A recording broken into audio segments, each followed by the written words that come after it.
today's webinar on the impact of unilateral coercive measures on the global fight against the COVID-19, upholding the UN Charter, promoting international cooperation, and ensuring no one is left behind in times of pandemic. I would like to start, of course, by thanking the invitation of the hosts of this event, the permanent missions of Belarus, China, Cuba, Iran, Nicaragua, Russia, Syria, Venezuela, and Zimbabwe to the United Nations. This webinar will be streamed live through YouTube. The link to the channel, which was shared before via email, is also now posted in the chat box for your convenience.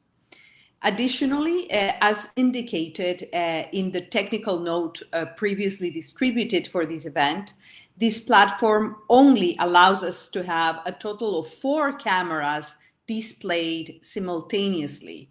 This is also part of the sanctions, sorry to say that, but we will not be able to see each other at once as in other video conference platforms.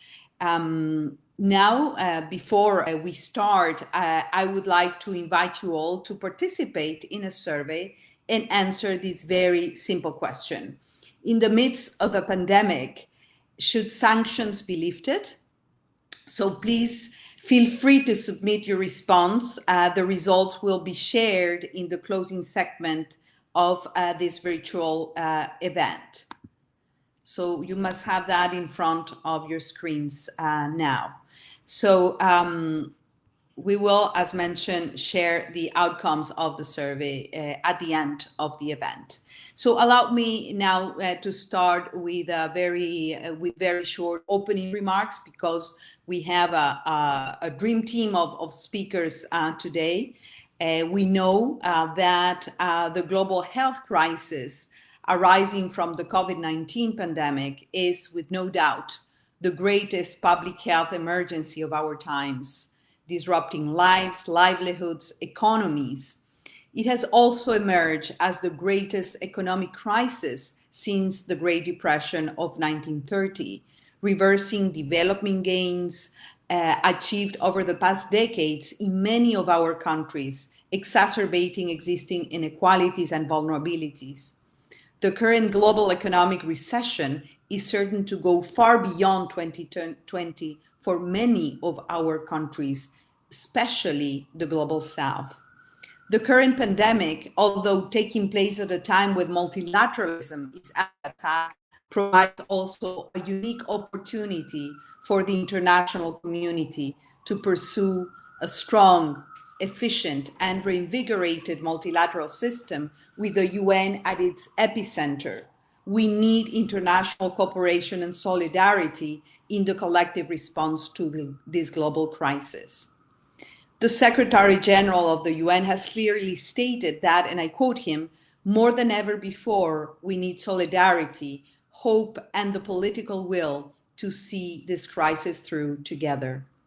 It is precisely at this critical juncture that we need to stress the call for the immediate lifting of unilateral coercive measures, which impose grave economic, commercial, and financial burden and restrictions on the affected countries, and further constrains their ability to respond to the pandemic, including on the timely and effective procurement of medical equipment and supplies, testing, kits and treatment, protective personal equipment, and all of which are vital for treating patients and saving lives.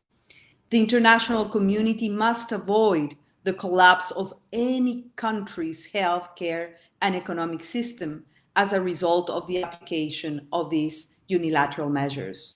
Unilateral coercive measures are arbitrary, counter the Charter of the United Nations and the principles of international law. They affect human rights, including the human rights to life, health, and food, and prevent the full economic and social development of the peoples affected by them. Moreover, in this interconnected and interdependent world we live in, impeding medical efforts in one country heightens the risk of all of us, Ultimately, these measures affect the essential cooperation and solidarity that should prevail among nations. This call has also been consistently expressed by the Secretary General, the High Commissioner for Human Rights, the Director of the World Health Organization, the Special Rapporteur on the negative impact of the unilateral coercive measures on the enjoyment of human rights, the Special Rapporteur on the right to development, the Special Rapporteur on the right to food, among other United Nations high officials and experts. More than ever, governments must cooperate to revitalize economy, expand public investment, boost trade, and ensure targeted support for people and communities most affected by the COVID-19. In light of all of the above, is that we believe that today's webinar is of the utmost importance. I would like now to start by giving the floor to the permanent representative of the Islamic Republic of Iran to the United Nations, His Excellency, Mr. Majid Takht Ravanchi, to deliver some brief opening remarks. You have the floor, Excellency. Thank you, Madam President. At the outset, let me thank you and the distinguished panelists for taking the time to participate in this important. That today's discussions will further enhance our understanding of the impact of UCMs on the global fight against COVID-19. From the beginning of the coronavirus outbreak, that COVID-19 was not a national issue, but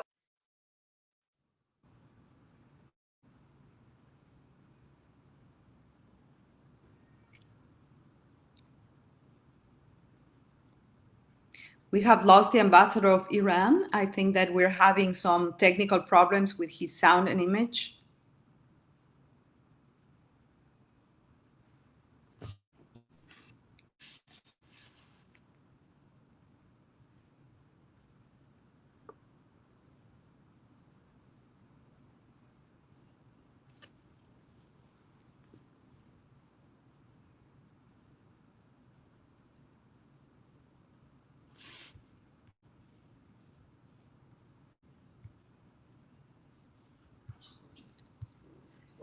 Joaquin, can you guide me, please, if we continue to be okay? So while we recover sound and image of the permanent representative of Iran, I would now like to give the floor to His Excellency, Mr. Vasily Nebenzia, permanent representative of the Russian Federation to the United Nations, to take the floor now. So, Excellency, you have the floor. Thank you very much, Maria. It's a pleasure to see you again. Long time. Welcome to this meeting again. And I also welcome all colleagues who attended this event. And I'm grateful for the opportunity to be a co-organizer of today's event. It is hard to overestimate its importance. The whole world is facing one of the greatest emergencies. The well-being of people, social and economic development of all countries are under threat. The Russian Federation is convinced that global solidarity, multilateralism, and joint efforts of all the members of the international community in the face of the pandemic are needed to overcome effectively its consequences and get on track of sustainable recovery.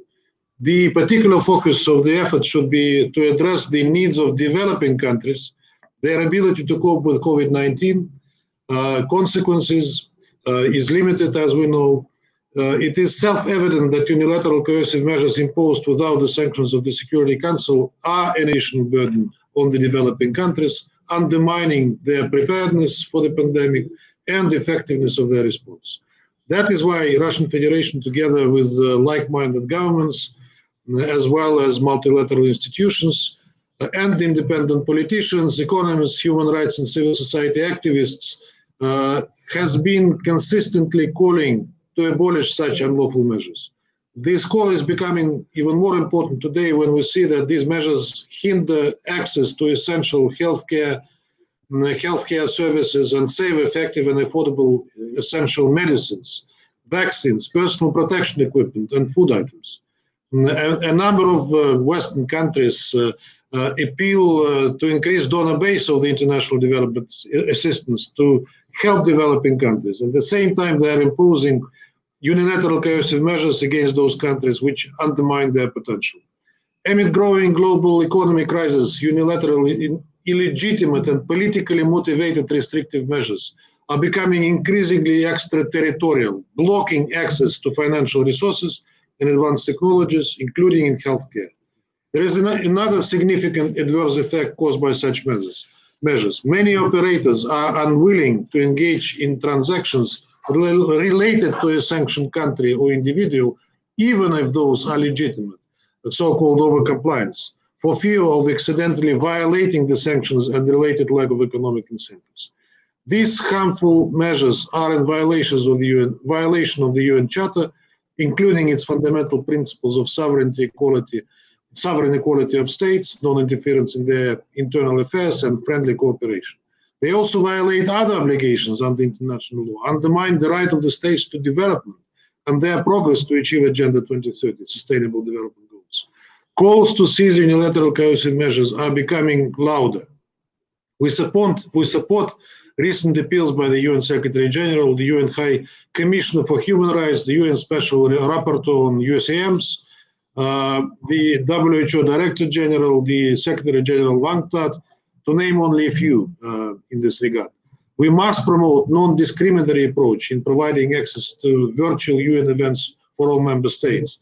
We expect that the UN Secretariat guarantees the use of sanction-free virtual platforms for that purpose. We have experience to the contrary, unfortunately. We are looking forward to working with the UN Special Rapporteur on UCMs and other UN organizations on the basis of the provisions of the UN General Assembly Resolution 74-200 that mandated the Secretary General to, I quote, monitor the imposition of unilateral economic measures as a means of political and economic coercion and to study the impact of such measures on the affected countries, unquote. And I hope that our webinar today will contribute to this. I thank you. Well, thank you very much. Excellency, it's also very good to see you, to see you. And I think I thank you for your opening remarks. I think we have recovered again sound and image from His Excellency Ambassador Takhrevanchi, and I give you back the floor, Excellency. You have the floor now for opening remarks. Thank you very much, Madam President. Can you hear me now? Yes, very good. Very okay. Well. Thank you. Let me thank you and the distinguished panelists for taking the time to participate in this important webinar. I'm certain that today's discussions will further enhance our understanding of the impact of UCMs on the global fight against COVID-19. From the beginning of the coronavirus outbreak, it was evident that COVID-19 was not a national issue, but in fact a much larger scale global issue. The rapid spread of the virus proved that this enemy cannot be defeated without resorting to joint efforts of all countries and international organizations in a spirit of multilateralism, cooperation, and solidarity. However, as the entire world continues to work together to contain the COVID-19, we witness that the US continues to impose unilateral coercive measures, including illegal economic sanctions, on a number of countries, including those that are greatly suffering from the grave consequences of the pandemic. It is an undeniable fact that the continuation of UCMs, including illegitimate sanctions, especially during this pandemic, which has led to the consequent death of innocent people, passes the red lines of economic terrorism and health terrorism and reaches the level of a crime against humanity. The unilateral coercive measures constitute a serious obstacle to the fulfillment of countries' fundamental right to obtain the necessary means to contain and defeat COVID-19. Given these facts, the US illegal sanctions have posed a serious threat to the Iranian people's right to health and access to essential medicines and medical equipment. The US baselessly claims that the UCMs do not cover food and medicine and medical supplies, but in reality they are, because the exclusion and deprivation of countries from international banking system deprives them of the ability to acquire them through existing commercial and financial mechanisms. In conclusion, I would like to reiterate that the international community needs to come together and promote multilateralism and strengthen its solidarity to reject and eliminate any unilateral coercive measures and work together based on human values as well as moral principles to effectively control and resolve this catastrophic crisis. Thank you very much. I thank you, Excellency.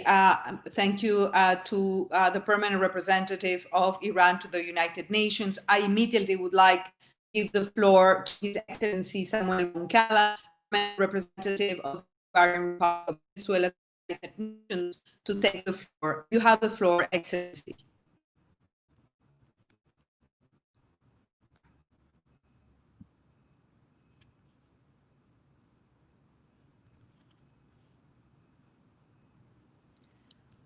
I cannot see or hear Ambassador of Venezuela.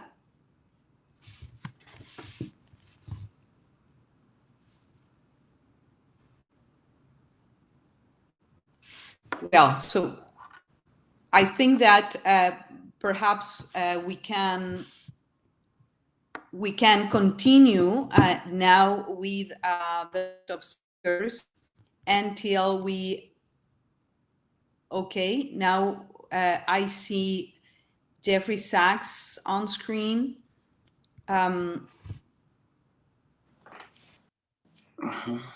okay. Now I can see Ambassador Moncada. Excellency, you have the floor. Thank you very much for giving me the floor, Madam Moderator. Allow me to express how honored Venezuela is to co-host this webinar together with Belarus, China, Cuba, Iran, Nicaragua, Russia, Syria, and Zimbabwe. Similarly, we are honored to have with us so many speakers with great expertise on their respective fields. Madam Moderator, the present crisis demands our collective, coordinated, and decisive actions as never before. But unilateral coercive measures are the exact opposite of cooperation. They do have an impact on the daily lives of the people subjected to them, particularly in the midst of a global pandemic. As a matter of fact, we are all currently witnessing the negative effect they have on human rights, how they hinder the ability of entire populations to fully realize their human right to development, to food, to health, and even to life. We are all seeing how these inhumane measures pose a clear obstacle for ensuring the well-being of our peoples, particularly of the most vulnerable sectors of our societies, and how they make it nearly impossible to have access to the international financial system or to exercise free trade for procuring basic goods and services, including medical equipment and supplies, testing kits, medications, food, and fuel.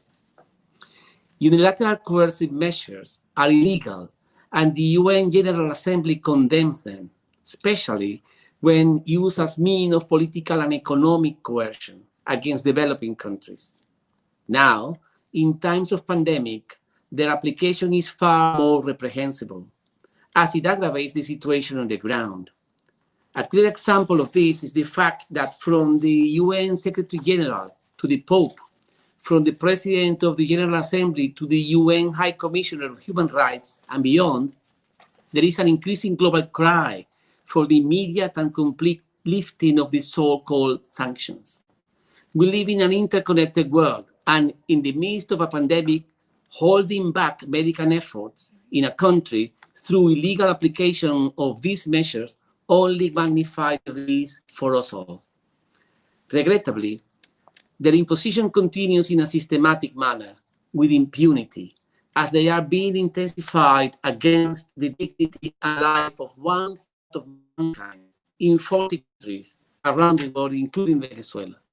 This is, without a doubt, the perpetration of a crime against humanity. Consequently, we demand to those who illegally apply and promote unilateral coercive measures to urgently put political interests aside and support our joint efforts to save lives, from what today should be our only enemy, the global pandemic of COVID-19. I thank you, Madam Moderator.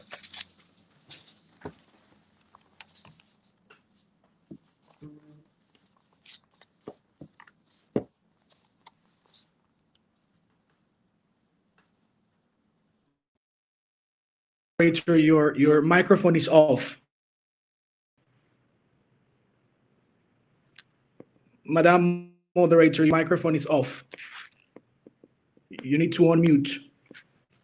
Oh, I'm sorry about that. I was thanking His Excellency Ambassador Moncada for his remarks, and I was suggesting that we now move to the presentations from our panelists. As mentioned, we have a dream team of panelists for this afternoon. I would start by giving the floor to Ms. Alina Duhan, UN Special Rapporteur on the negative impact of the unilateral coercive measures on the enjoyment of human rights. You have the floor, Madam. The floor is yours.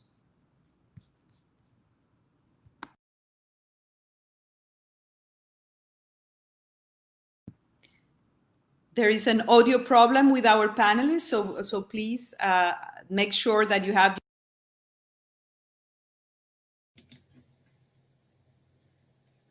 Well, hope everyone can hear me now. Thank you very much, Madam President. And it's an honor for me to speak today at this important and timely webinar. And I want to thank, first of all, the organizers for their efforts to organize this virtual meeting and to make it possible, despite the pandemic, differences in time zone, problems with platform access, as well as connectivity. There is no one around the world today who is not affected by the global health crisis. It can't be doubted that every single person in every part of the globe is endangered. We do already know that the virus is killing. As the UN High Commissioner on Human Rights noted in her statement of March 24, pandemic challenged the whole system of human rights, including such fundamental human rights as the right to life and the right to health. That's why the UN policy brief of April 23 identifies saving lives as the main UN priority. Unilateral sanctions exacerbate situation for those who are affected. That's why I have repeatedly called, aligned with the United Nations Group 77, No Aligned Movement, as well as other actors, to lift or at least suspend all unilateral sanctions that obstruct the humanitarian responses of sanctioned states in order to enable their healthcare systems to fight the COVID-19 pandemic and to save lives. The guidance note issued by me on May 1st seeks to establish the set of principles of behavior as regard the mechanisms of interaction to guarantee that purchase and delivery of medicine, medical equipment, protective kits, and supplies are not affected by sanctions. It's generally agreed that the virus can only be fought in the spirit of solidarity and cooperation worldwide. That's why, while welcoming on this regard every effort of targeting states to improve humanitarian exception mechanisms, and I note here, for example, the adoptions of the European Union guidance note of May 11th, or to enable payment system, for example, via Instex, or to provide humanitarian aid, I believe that these measures are not sufficient to protect the rights of people in the targeted countries. The inputs from the targeted countries say that the effect of these measures is rather insignificant.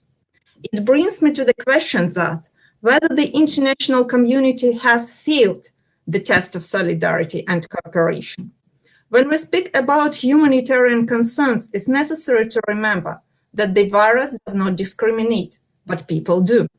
The President's statement of the Human Rights Council of May 29th expresses deep concerns that the COVID-19 pandemic perpetuates existing inequalities, but unfortunately doesn't address the fact that the existing unilateral sanctions exacerbate the aforementioned calamities and discriminate thus population of targeted countries, which constitute about 20% of the UN member states.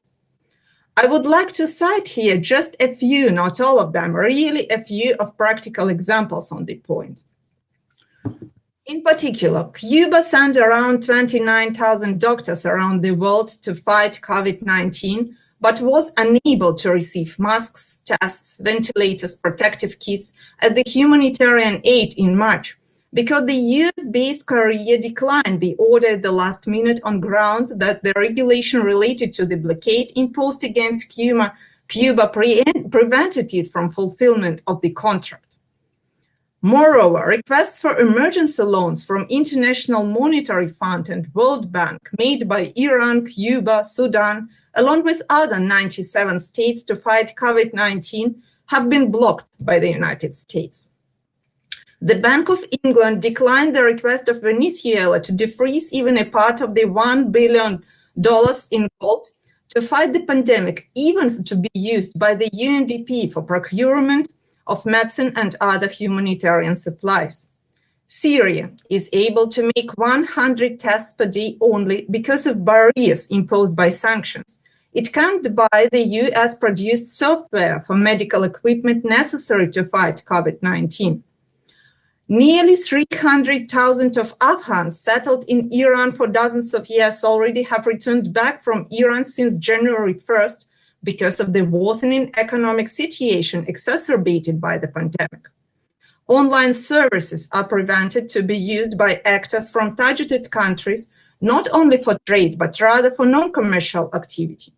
In particular, Zoom service agreement directly prescribes that it can't be used by subjects registered in Cuba, North Korea, Iran, and other states targeted in accordance with the US legislation, even to establish virtual meetings and webinars similar to the one we have today, to get inter alia education and training for doctors and implement telemedicine services.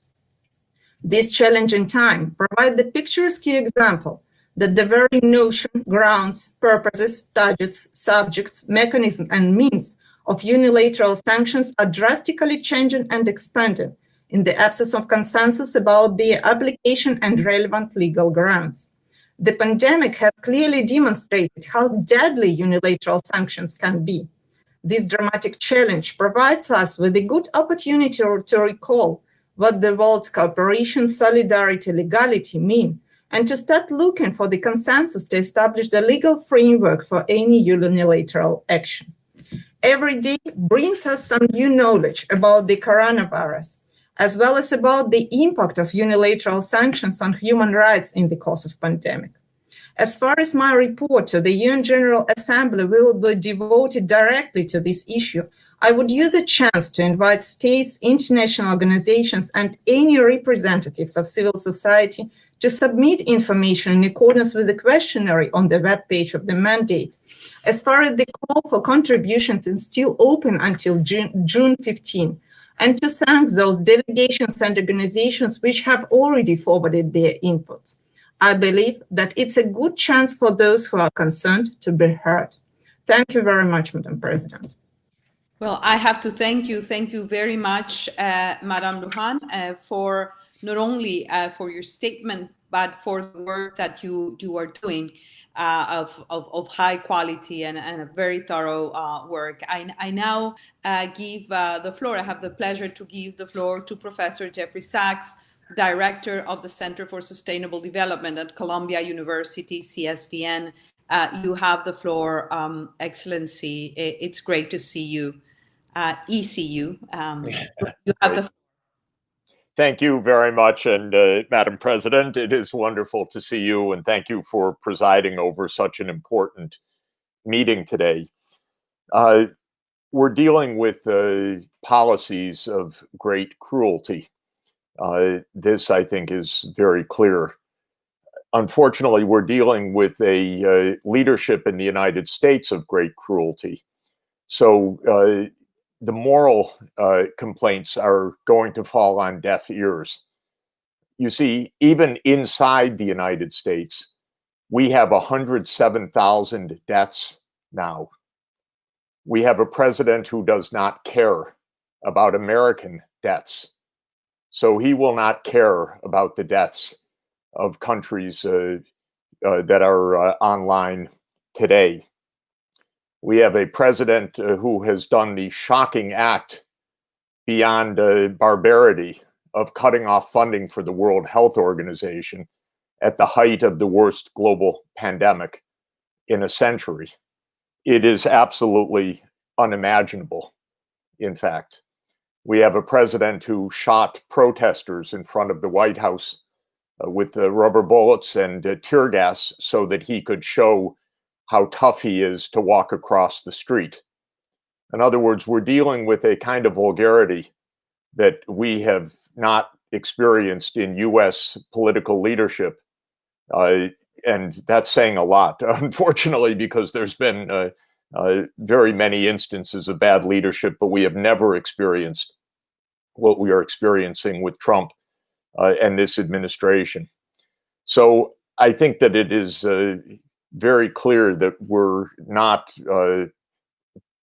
debating decency. We don't have decency in power right now. We have a great danger, not only to the world, but to Americans themselves, who are dying in very large numbers because of this pandemic and the complete failure of the government of the United States to address the pandemic, even at home, much less abroad. So I think we should discuss practicalities also, because I do not believe that the problems that are being discussed today lack solutions, practical solutions. You know, the United States is one country out of 193 in the UN. It's got about 4.2% of the world population. So the other 192 countries have 95.8% of the world population.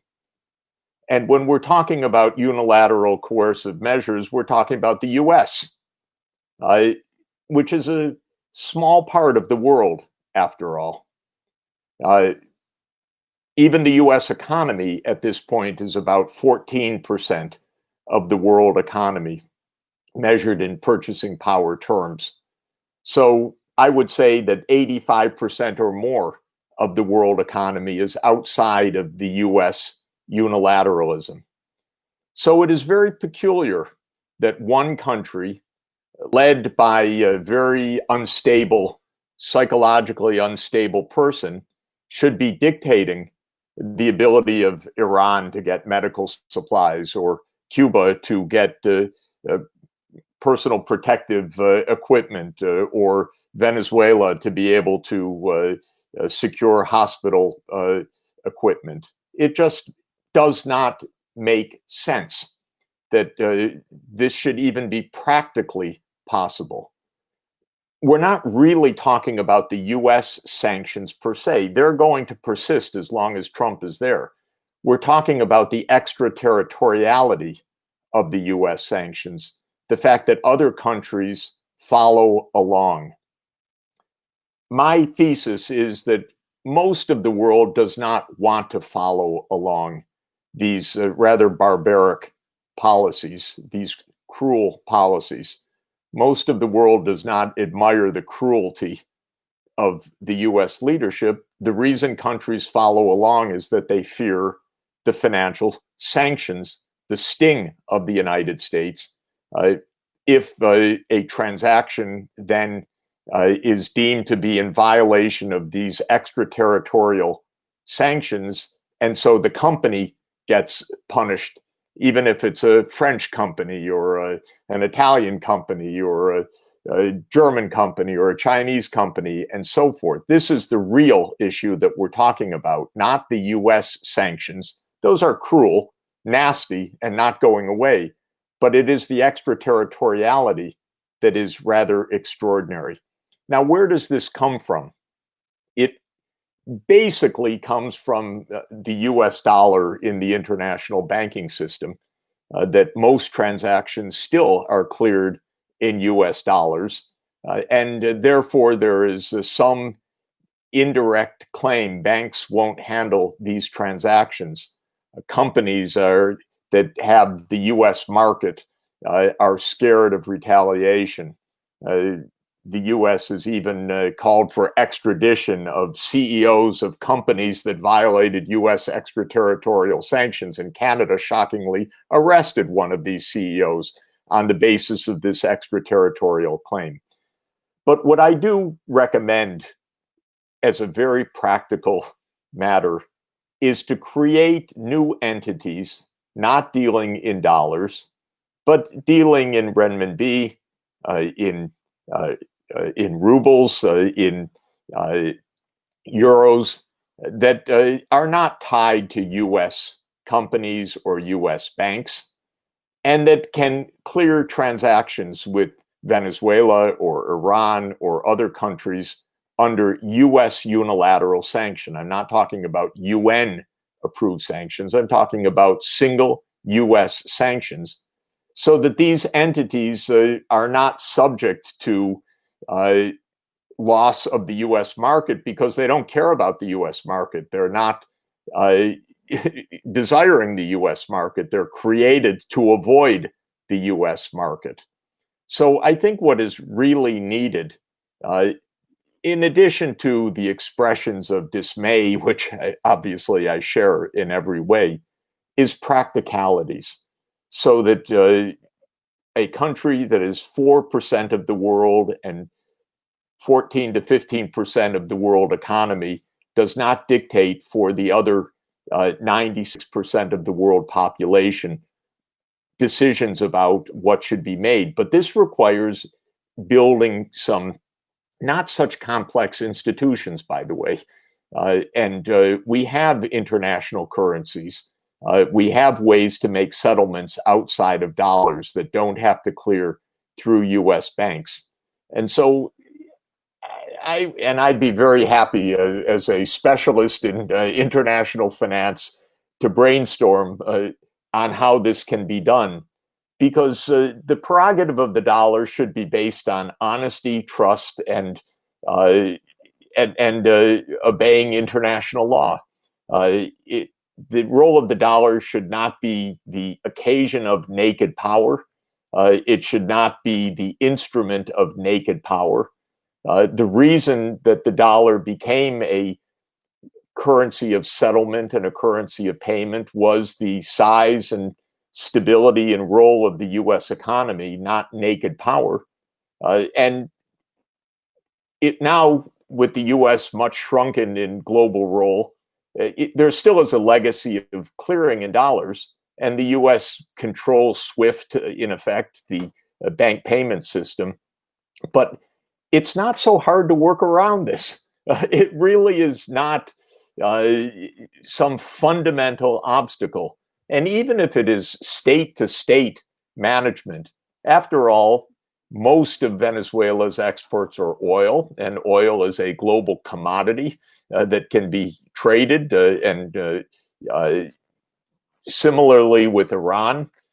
So finding a mechanism with the governments of Russia and China and the EU, I hope, and other governments that don't want to see this abusive kind of measure during a period of a global pandemic, after all, although I think it doesn't belong anytime, but especially now.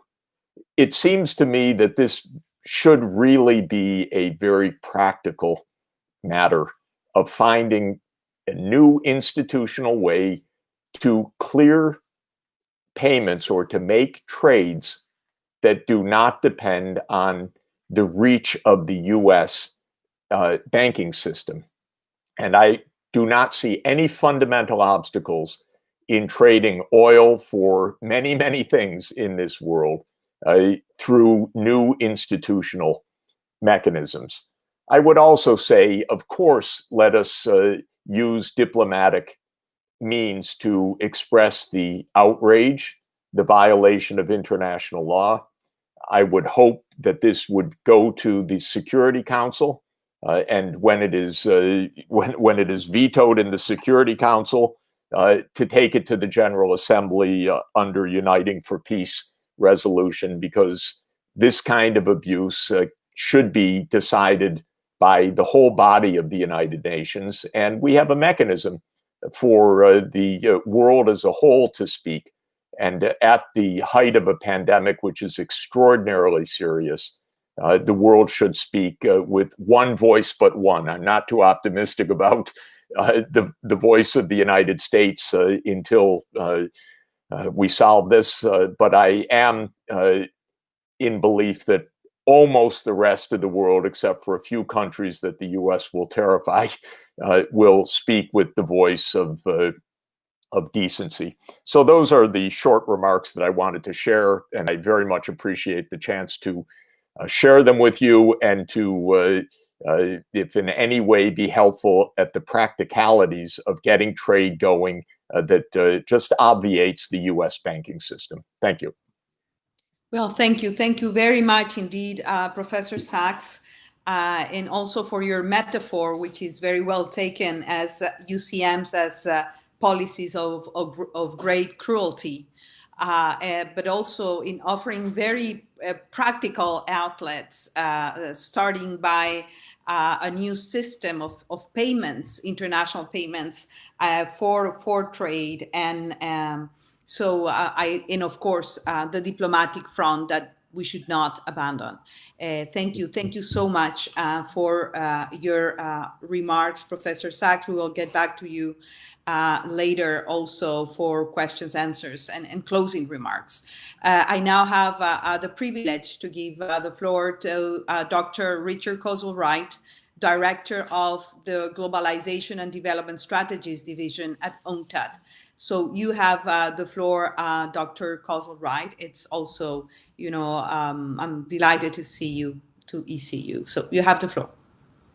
Thank you, Maria Fernanda, and very nice to see you again. Thank you to the organizers of this event for inviting me to give some remarks. It's going to be very difficult after Elena and Jeff to say anything very original. I think they've covered a lot of the work. I don't want to talk about UNCTAD's work on the COVID-19 itself. We've been very ahead of the curve in anticipating the very, very serious damage that the crisis has and will cause to developing countries, and the need for a very concerted multilateral response to mitigate the damage. Unfortunately, at least to date, that multilateral response has not really been forthcoming in terms of the scale that we think is needed to deal with the problems. On top of that, I mean, we are fully aware of the damage to livelihoods and to lives that comes from economic sanctions. This is an old concern of UNCTAD. It hits output, it raises poverty, they lead to greater inequality, they damage trade, they reduce government revenues, all of which, in the context of the crisis we are facing, are not only illegal, as we know, as Elena pointed out, but they're also very completely unacceptable. Nor do, ironically, they don't really work in terms of achieving their outcome. These kinds of sanctions don't really work in terms of an effective tool to change things. But what is particularly concerning is the point I think that Jeff made, is despite the damage they cause, despite their ineffectiveness, they have become much more potent tools of international diplomacy, inverted commas, over the course of the last 2 to 3 decades, largely because of their influence on financial relationships and financial flows. And as Jeff pointed out, we don't, when it comes to the key levers of hegemonic power, we do not live in a multipolar world. Money and guns are the ingredients of hegemonic power, and there is only one country that continues to dominate in terms of both money and guns. The dollar Wall Street nexus is stronger than it ever was. And I don't think it's just about cross-border banking transactions, although a huge quantity of those take place in dollars. The share of foreign reserves that countries keep, very large dollar amount is held in dollars. The share of dollar-denominated external debt is extremely high, particularly for developing countries. The share of SWIFT transactions, as Jeff pointed out, again, dollar-denominated. Commodity trades are completely take place in dollars.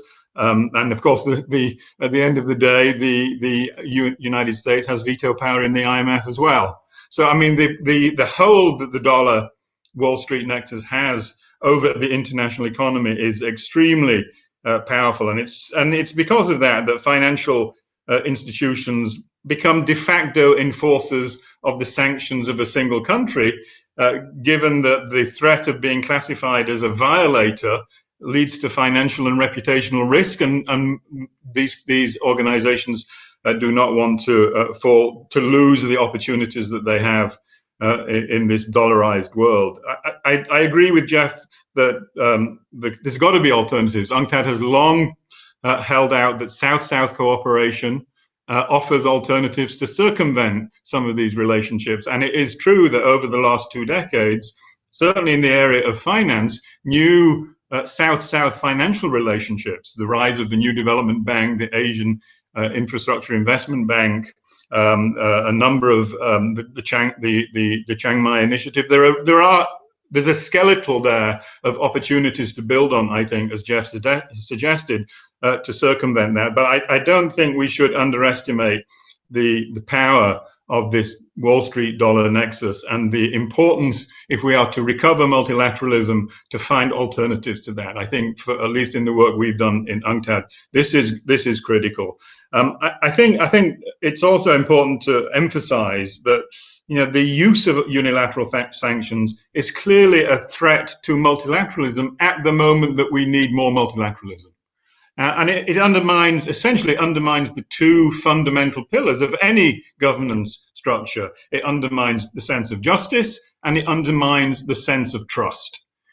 These are classic pillars of governance that go back to the work of Adam Smith. And at a time we do need to rebuild multilateralism, the presence of unilateral sanctions is a real open wound on the actions of the international economy. And it's funny, and I'll finish on this remark, I think, although, and I agree with Jeff about the current administration, although in a funny way, sanctions are anti-American.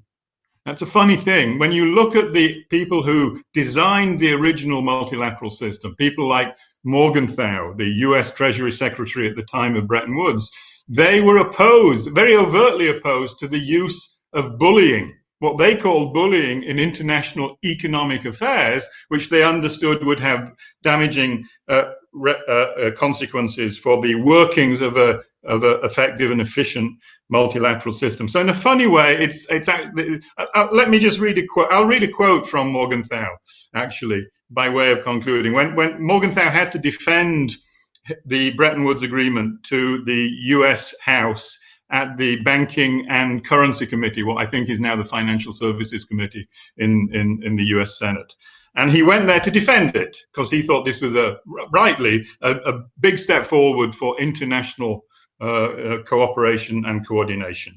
And he made the usual defenses that we had to control footloose capital and speculative capital flows. We haven't done very well on that front in recent years, but that was central to the original design. We needed to make sure that there would be no beggar thy neighbor policies. We needed to make sure that there would be enough policy space for developing countries and advanced economies to be able to undertake the policies they needed to do. But he was very explicit that one of the strengths of the multilateral system was that it would end bullying, what he called bullying, what Morgenthau called bullying. And he said, and I'll just quote this because I think it's a powerful quote that just kind of underscores the extent to which, as Jeff pointed out, the current administration has lost sense of its own roots, as well as being opposed to contemporary political discourse. Morgenthau said in 1945, when he was defending this agreement, that power politics, in the sense of bullying of small nations by big ones and of weak ones by powerful ones, has become a term of reproach in the world. The United Nations hopes to abolish it from the earth. Obviously not very successful there, but that was the hope. But power economics may be just as dangerous, for it is not the root, if it is not the root of all evil in international affairs, it is at the very least a frequent cause of conflict. So I think it's good to go back to some of the original designers of Bretton Woods to worry about how far we've deviated from the original design, and to think, I think, very hard about the need, as Jeff said, to find ways to circumvent the dominance of the dollar as not only an international economic tool, but sadly a very destructive international political tool as well. So thank you very much, Maria Fernanda. We have to thank you for excellent remarks, Dr. Kozel-Wright. And yes, indeed, UCMs are ineffective, not only that they are illegal and against international law, but they're ineffective. They hurt the right to development and the right to life currently for countries affected. And we understand loud and clear, you know, the money and guns power, but also the potential to think creatively about how to de-dollarize, in a way, the economy, especially strengthening the South-South brotherhood and cooperation opportunities, and of course the irreplaceable role of a strong, vital multilateral system. And we, I think, all agree that UCMs are still an open wound in our multilateral architecture. So thank you very, very much. I now have the privilege to give the floor to Mr. Dan Kovalik, Human Rights and Labor Attorney. You have the floor, Mr. Kovalik.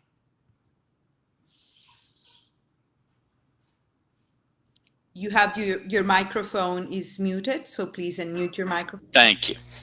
Thank you, Madam President, and thank you to all the missions that organized this event. I'm very honored to be here today. I'd like to echo some of the things that my colleagues said. I think that Jeffrey was right on the money when he talked about the disgraceful fact that the U.S. has just backed out of the World Health Organization. This follows, of course, the defunding of the UN High Commission for Refugees that has been supporting Palestine. And, of course, the U.S. is backing out of the Human Rights Council. All of these things have happened in the last couple of years, and it is shameful. And when we talk about unilateral sanctions, as Jeffrey said, we are talking about the United States. And I believe what we need to call these sanctions what they are, and they amount to war crimes because they are targeting the civilian populations of these countries intentionally trying to cause misery for these people, intentionally trying to cause deaths. In fact, one UN expert, Dr. Alfred de Zayas, has said that some of these sanctions, and he was especially mentioning those against Venezuela, may rise to the level of genocide. And I would agree with that. And I would agree that, therefore, in addition to the things said that, we need to find ways to get off the US dollar to be able to circumvent these sanctions, we need to find a way for international law to be applied to the powerful, to the United States in particular. Right now, Venezuela has a case against the U.S. before the International Criminal Court. It's trying to get the International Criminal Court to act against the U.S. because of its sanctions. We need to find a way for that to happen. The ICC cannot just be a tool to go after African nations. Let's, be honest here. The law has to work for the strong or against the strong as much as against the weak. And I do think, again, echoing Mr. Sachs, that the unifying for peace resolution, General Assembly Resolution 377, may be a way to do that, given the toll that these sanctions are taking. And let me talk a little bit about that specifically.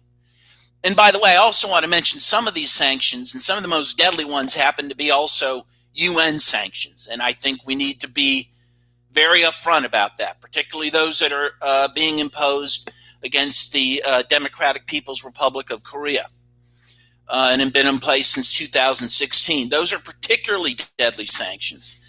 I'd like to refer, and since no one has mentioned the DPRK yet, to a very good study that was done, I'm sure many of you know about it, in October of 2019, called The Human Cost and Gendered Impact of Sanctions on North Korea.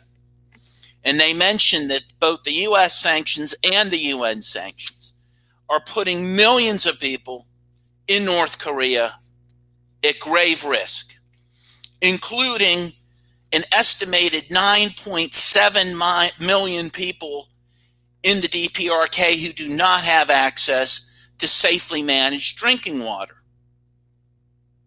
due to these sanctions. How can you not have access to drinking waters during a pandemic? This is a gross violation of human rights, and those sanctions must be lifted against the DPRK. By the way, this same report, which again, as the title suggests, concludes that these sanctions disproportionately hurt women and children, concludes that in 2018 alone, nearly 4,000 Koreans died in the DPRK due to these sanctions. Many of these women, many of these children. Again, those sanctions must be lifted. In terms of the sanctions against Venezuela, I wanted to mention, first of all, ironically, the report that Jeffrey Sachs himself did, but did not mention, along with Mark Weisbrod. It's put out by the Center for Economic Policy Research, or CEPR, which estimated in 1 year alone, between 2017 and 2018, U.S. sanctions have killed 40,000 Venezuelans by denying them medicines such as insulin, HIV medicines, chemotherapy medicines, dialysis equipment, and food. Again, according to Dr. Alfred de Zayas, he estimates that by now at least 100,000 Venezuelans have died due to these sanctions. And I think that that figure is very much in keeping with Jeffrey Sachs's conclusions. He believed that in the year following the 2017 to 2018 year, even more than 40,000 Venezuelans would die once we have those figures. So I think that 100,000 figure, probably very conservative. Venezuela has been denied its request for $5 billion in IMF loans to fight the pandemic. Again, the U.S. was crucial in doing that. Iran has a request before the IMF for $5 million for the pandemic. Those requests should be granted. But again, the U.S. is preventing that from happening.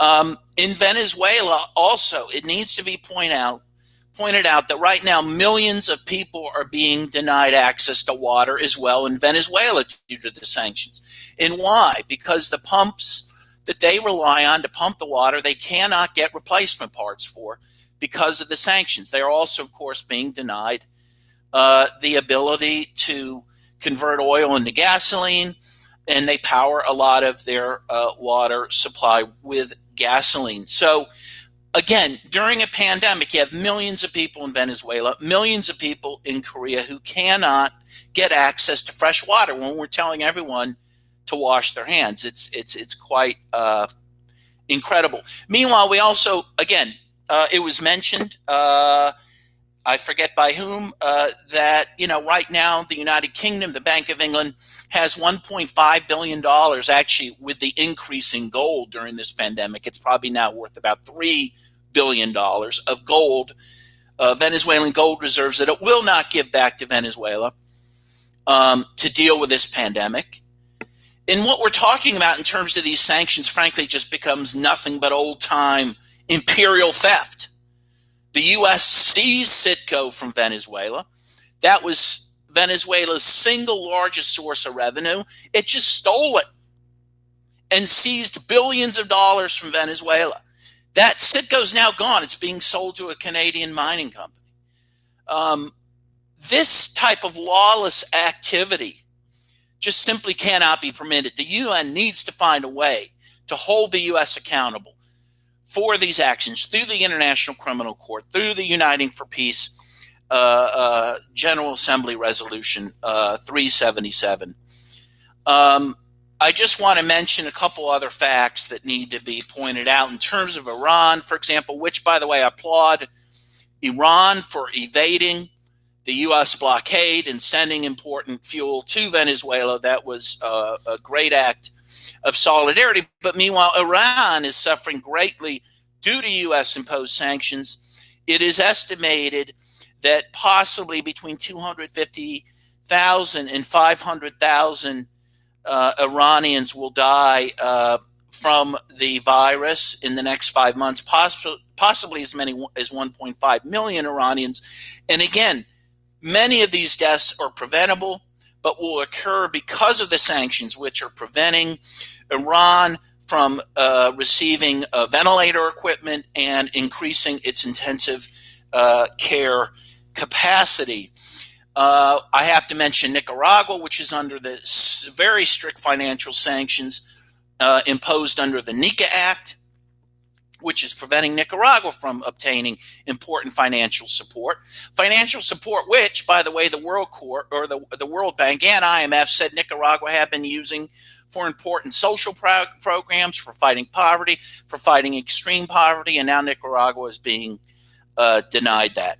So again, in conclusion, I just want to say that what we're looking at with these sanctions is a form of war crimes, certainly terrorism, because these are acts committed against the civilian population to create a political end, many times trying to, of course, effectuate regime change, and may even constitute genocide. Given that the UN has the power to act under the Uniting for Peace resolution, the International Criminal Court has the power to act. It must act, because it's not enough simply to say, hey, we're going to evade the sanctions. The U.S. is simply too powerful, and we have to find a way for international law to apply to everyone equally. And I thank you very much and look forward to questions.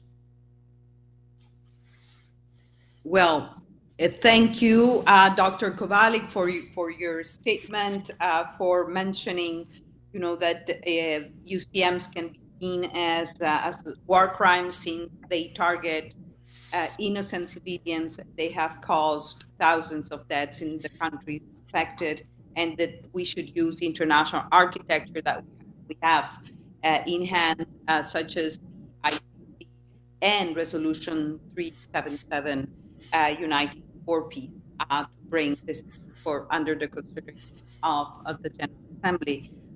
Thank you, Dr. Kovalik. I now have the privilege to give the floor to Professor Carlos Correa. Carlos Correa is the Executive Director of the South Center. You have the floor, Professor Correa.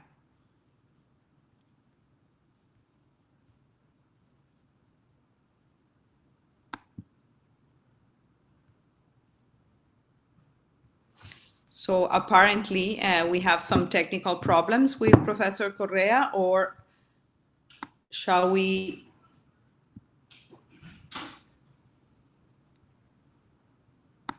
Well, while we recover Professor Correa, let me now go to our next speaker. It would be Malik Olsen. He's the director of the Europe Third World Center, CETIM. He has the floor. It's very good to see you again, dear Malik. You have the floor. Many thanks, Madam President. Your Excellencies, dear colleague. First of all, let me thank the organizers for the invitation to this extremely important discussion. I hope my input on the subject matter will be useful for our collective struggle to abolish UCMs. Most of the sanctions in force today are imposed unilaterally by the US and followed by its close allies, such as the European Union. As we all know, economic sanctions and embargoes have disastrous consequences. A big issue raised by such measures is that even if they are unilateral, when applied, they become de facto multilateral. In particular, US decision on UCMs purport to apply also extraterritorially, as the US threatens third countries and all business enterprises with adverse consequences in case of no compliance. From a legal point of view, UCMs also have adverse effects on the rule of law as, first, they violate current international law, in particular international human rights and humanitarian law. Second, they deny the right of people to self-determination and deprive them, more often than not, of their own means of subsistence. Third, they violate the equal sovereignty of state and create a major obstacle for the targeted state to honor their human rights commitment towards their citizens. In other words, illegal and illegitimate measures compel the states that are victims of such coercive measures and the third states compelled to impose secondary sanctions to violate human rights against their will. What should and could be done in such a situation?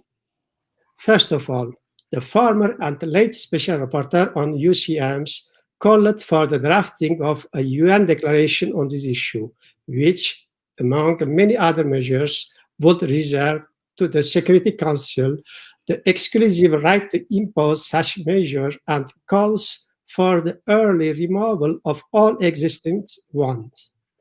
I hereby call upon UN member states to follow this recommendation and advocate in this sense.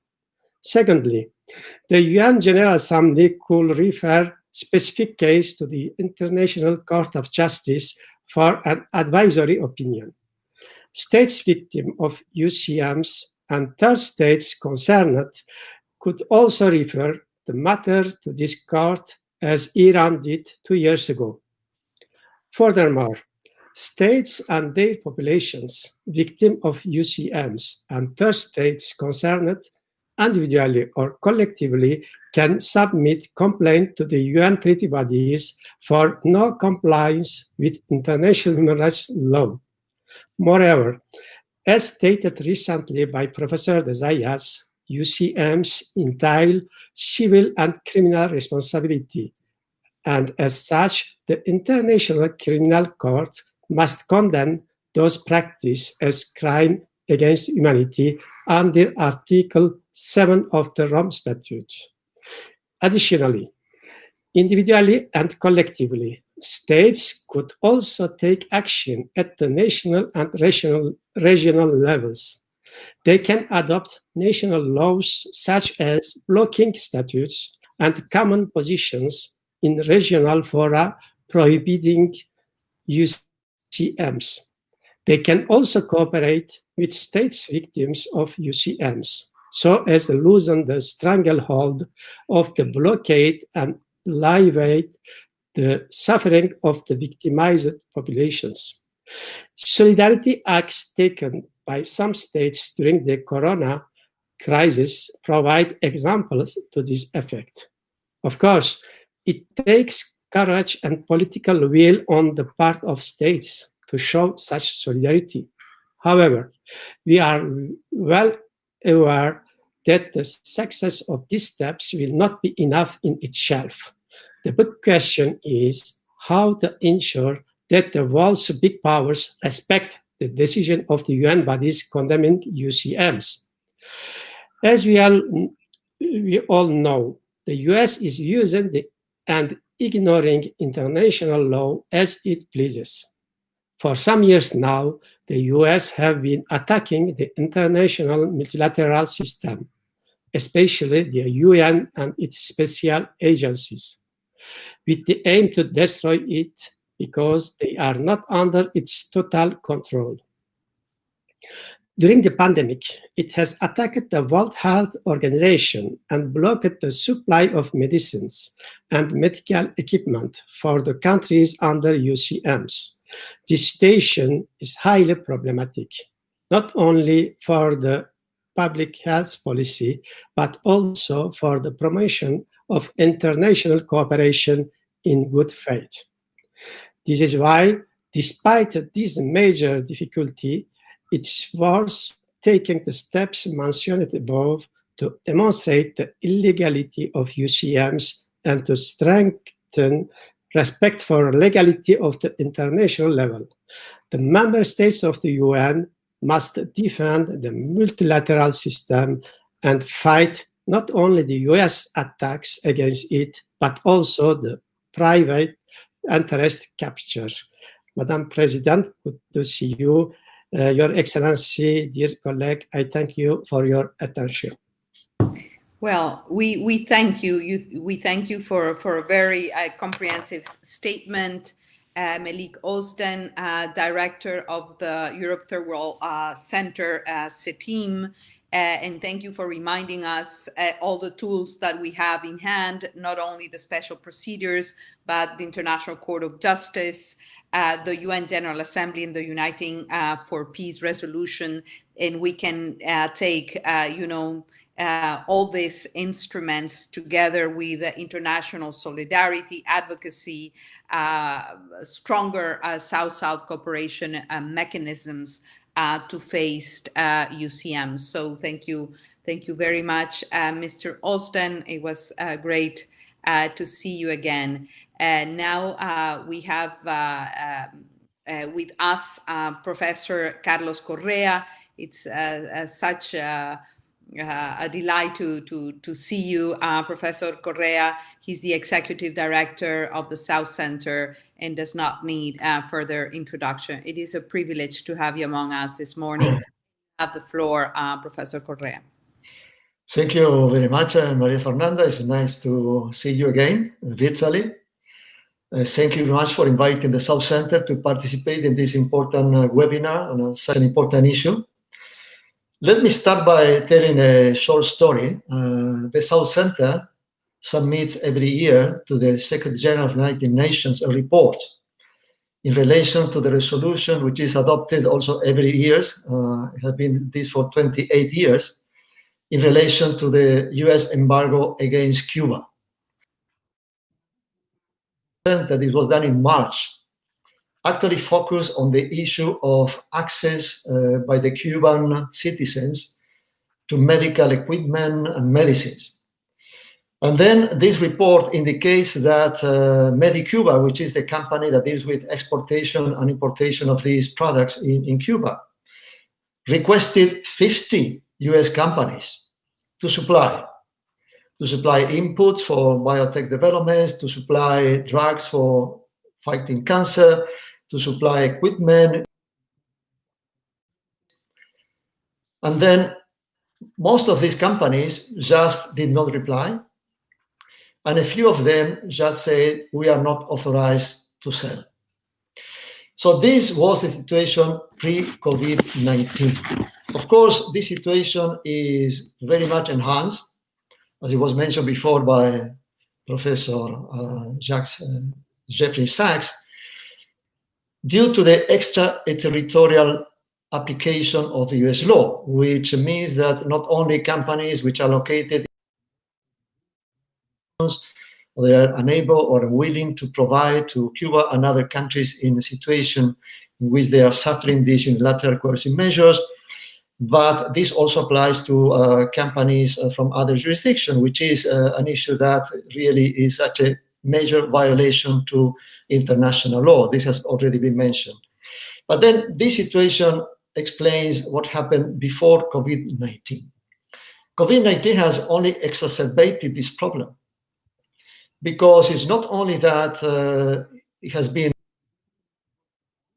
as you know, many countries impose export bans for medicines, for equipment. So this problem has been actually exacerbated. But then when it is possible to get a supplier who is willing to provide these products to a country which is victim of these sanctions, then the problem is that payment cannot be made. So it is the first place difficult to get a supplier because so many just are reluctant or willing to make the provision of the required equipment or products. But in addition to this issue of the payment system, this is a major issue. I'm very happy that Professor Sachs and also Richard have mentioned this. I think it's an issue on which the South Center, as an inter-governmental organization of developing countries, is very much interested working on, because this is a reflection of the past dominance of the United States. This is an extinguishing dominant power to some extent. And I hope that November elections in United States will show that, Jeffrey, that you can choose a different president, different reality. If it is possible to get these supplies, then it is not possible to pay because of the dominance of the United States. So I think there is every reason, and I'm very happy this issue was raised, every reason for a coalition of countries to be established in order to develop alternative systems of payment. So this is the most unjust and incredible legacy of a period of history that we need to put an end to, on the basis of South-South cooperation, on the basis of developing a. This shouldn't be so difficult. And the situation today is so egregious, so grave in terms of dominance of any financial transaction which is in dollar, that I think there is an urgency to do that.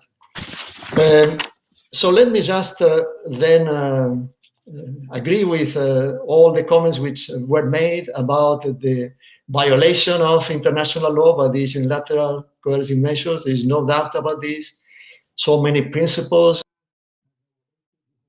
Violation is the principle of sovereignty, equality, is the principle of non-interference, a principle of self-determination, the principle of cooperation, which is also enshrined in the UN Charter, the principle of solidarity and in the human rights context. So many principles are actually violated that they actually deprive these unilateral coercive sanctions, actually deprive international law from any value of justice.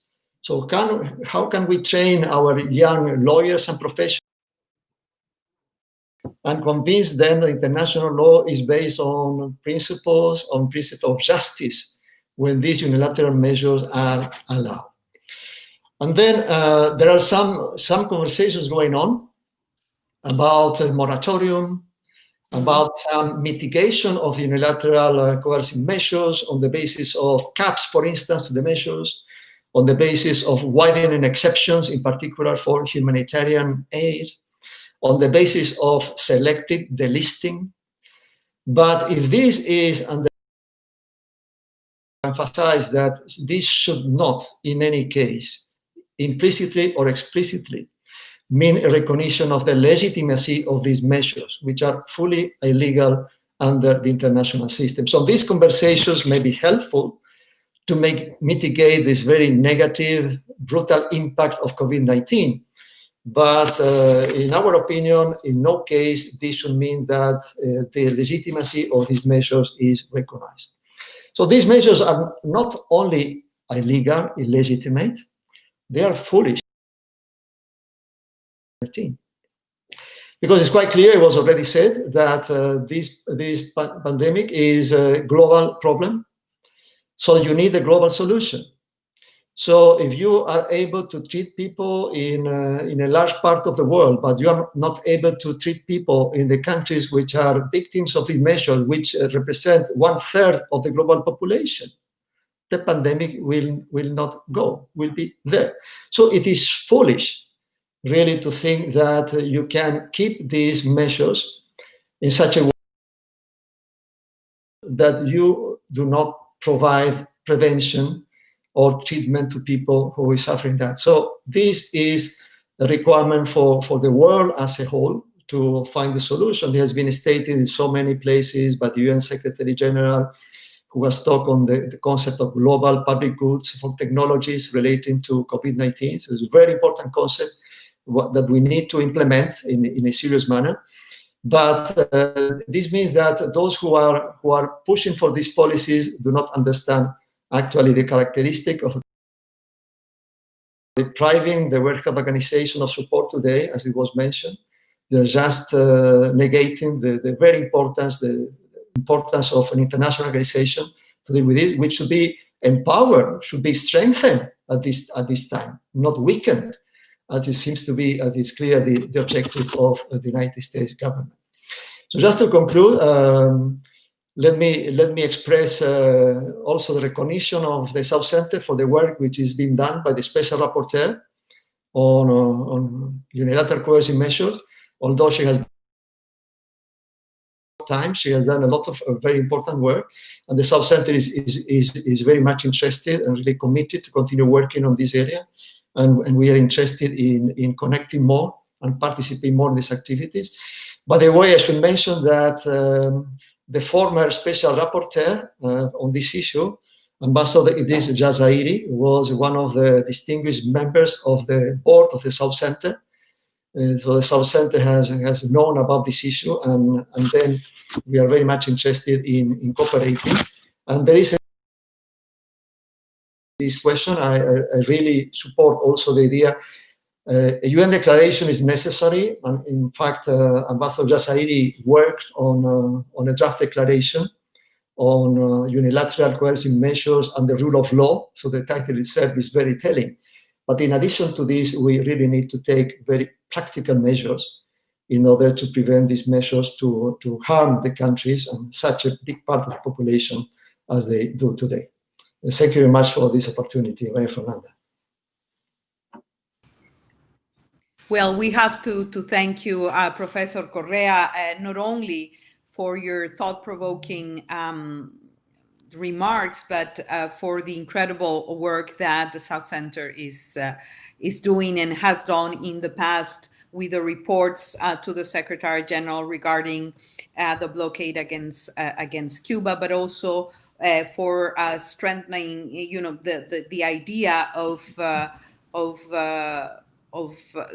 using the multilateral system, the mechanisms that we have in hand, the idea of the UN declaration on UCMs, but also perhaps more like short-term responses, which do not imply acknowledging UCMs as legitimate, but the ongoing initiatives of selective delisting, potential moratorium, mitigation measures that do not solve the problem as a whole, but of course, perhaps they ease the pain of the current situation regarding the pandemic, and also for subscribing the idea of being creative about alternative payment systems and mechanisms and strengthening South-South cooperation. So thank you very much for your remarks, Professor Correa.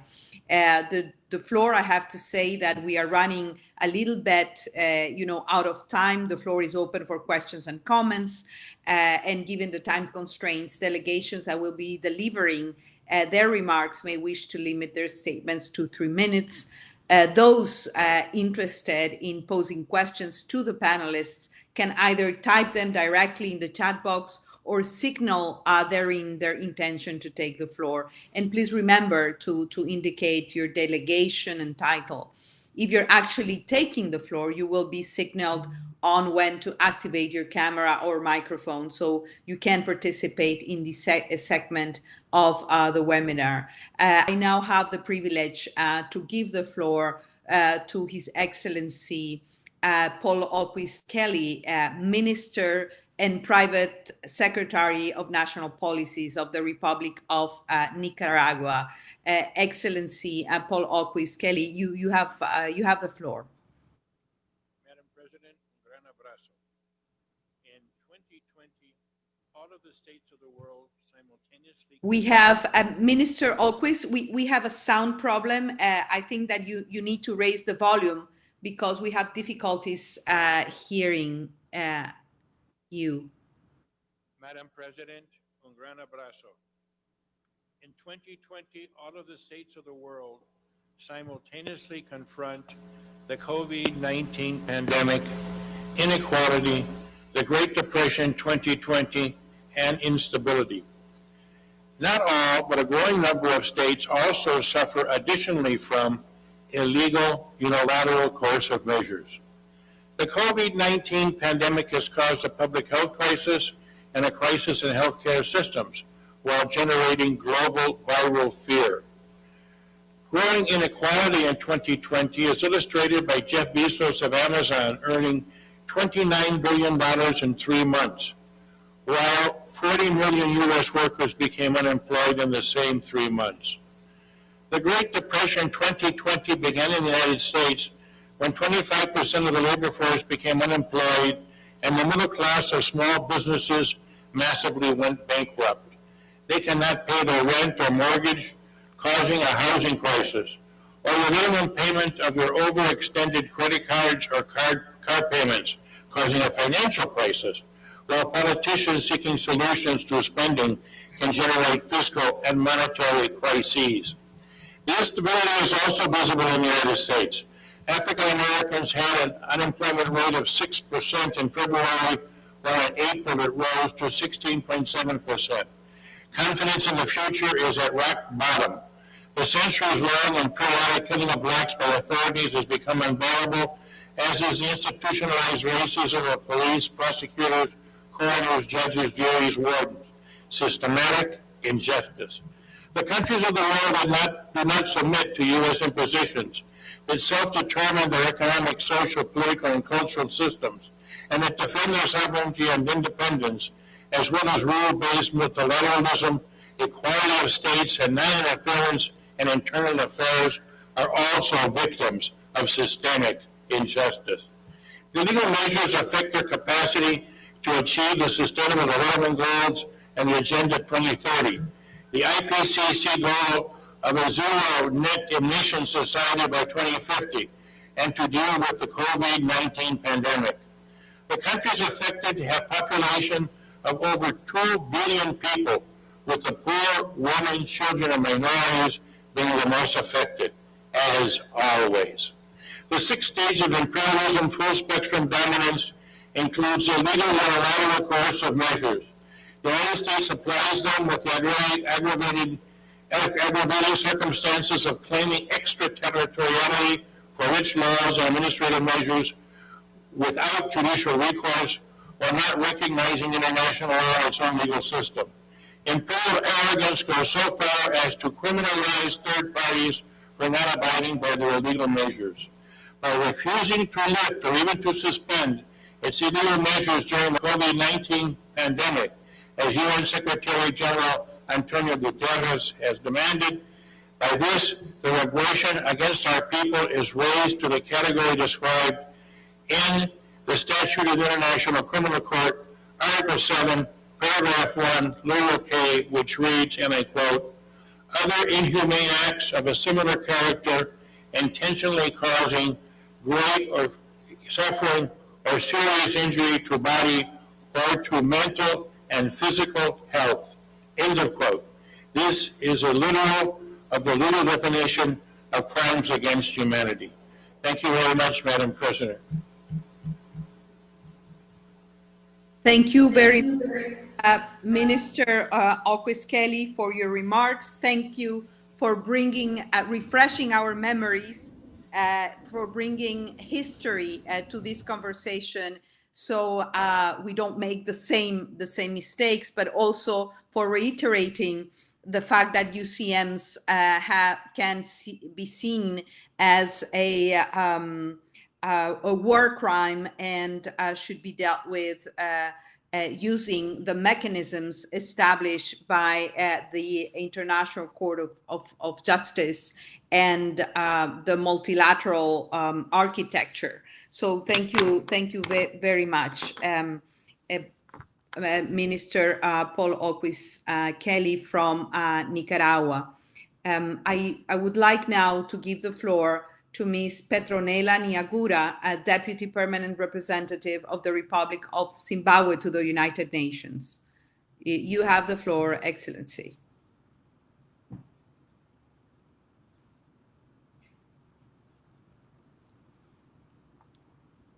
I don't see Ms. Nyagura, so I will just go straight to our next speaker, which is Mr. Artizom Tozic, Deputy Permanent Representative of the, oh no, here we have Nyagura. It's so good to see you. Excellent. You have the floor. She's the Deputy Permanent Representative of Zimbabwe to the United Nations. You have the floor, Madam. Thank you very much, Your Excellency. Excellencies and distinguished colleagues, allow me to join others in expressing our gratitude to our distinguished panelists for graciously accepting to share their valuable insights and practical suggestions on a subject which has become very pertinent during this difficult time, a time when we are faced with an unprecedented crisis during the COVID-19 pandemic. Humanity is at a crossroads, facing a global challenge of gigantic proportions as a result of the multiple and devastating impacts of the pandemic. In the case of Zimbabwe, the situation is aggravated by the debilitating unilateral coercive measures imposed upon us by some Western powers. Our efforts in the fight against the pandemic have been hampered by the sanctions and have limited our capacity to import test kits, medical supplies, and protective equipment, preventing the further spread of the coronavirus and save precious lives. Ladies and gentlemen, these punitive measures imposed on us as punishment for reclaiming our land are illegal, unjust, and go against the grain of civilized international relations as espoused in the Charter of the United Nations. Africa has rejected these sanctions, demanding for their immediate removal. SADC has also adopted a principled stance on this issue. We therefore thank our brothers and sisters in the SADC region and on the African continent for standing with us against these heinous measures, which have no place in modern day society. This meeting could not have been convened at a more opportune time when the pandemic has amplified the relevance and agency of the calls to have sanctions imposed on our countries lifted. Zimbabwe therefore welcomes the calls by the UN Secretary General Antonio Guterres, the WHO Director General Dr. Tedros, and the UN Commissioner for Human Rights, Michelle Bachelet, among others, to waive sanctions against countries around the world as an essential part of the global effort to contain the pandemic, to allow countries like Zimbabwe to be able to access essential supplies, including basic foodstuffs and medical supplies. Global polarization at this critical moment will not help humanity. Zimbabwe, Africa, and indeed the rest of the world need solidarity more than ever to help support the vulnerable. Sanctions are a huge barrier to the realization of the development of Zimbabwe and those countries under the yoke of these unilateral coercive measures. His Excellency President E.D. Mnangagwa, during the recently held NAM Summit on the COVID pandemic, underscored that, and I quote, "When the world is confronted by immense challenges, such as those caused by the COVID-19 pandemic, global solidarity becomes an obligation and ceases to be an option." Zimbabwe therefore reaffirms its support for the Secretary General's call for global solidarity in the fight against this scourge. Notwithstanding the challenges which are compounded by the effects of the arbitrary measures, the government of Zimbabwe, under the leadership of President E.D. Mnangagwa, has put in place a raft of measures aimed at curtailing the spread of COVID-19, including scaling up social protection, such as cash transfer for COVID-19 relief and provision of basic foodstuffs to the vulnerable. An $18 billion Zimbabwe dollar economic recovery stimulus package has also been launched to address the needs of small-scale industry and strengthen health systems. Despite these efforts, Madam Chair, the debilitating illegal sanctions and so-called targeted measures imposed by some Western countries have made it extremely difficult for Zimbabwe to adequately respond to the socio-economic impacts of the pandemic. These punitive and economic sanctions are also hindering economic recovery efforts, thereby causing untold suffering on innocent civilians, especially women and children, the youth, the aged, and people living with disabilities. It is pertinent to note that long before the pandemic, Zimbabwe was already reeling under the so-called targeted measures with devastating effects on every sector of the economy. Given the far-reaching socio-economic impacts of the pandemic, we unequivocally demand the immediate lifting of these illegal and unjustified sanctions in the spirit of leaving no one behind. I thank you for your kind attention. I thank you, Ms. Nyagura, for your statement and for your call to international solidarity, a strong multilateral response, and also South-South, greater South-South cooperation, and we appreciate also the response capacity also of Zimbabwe, of your own country.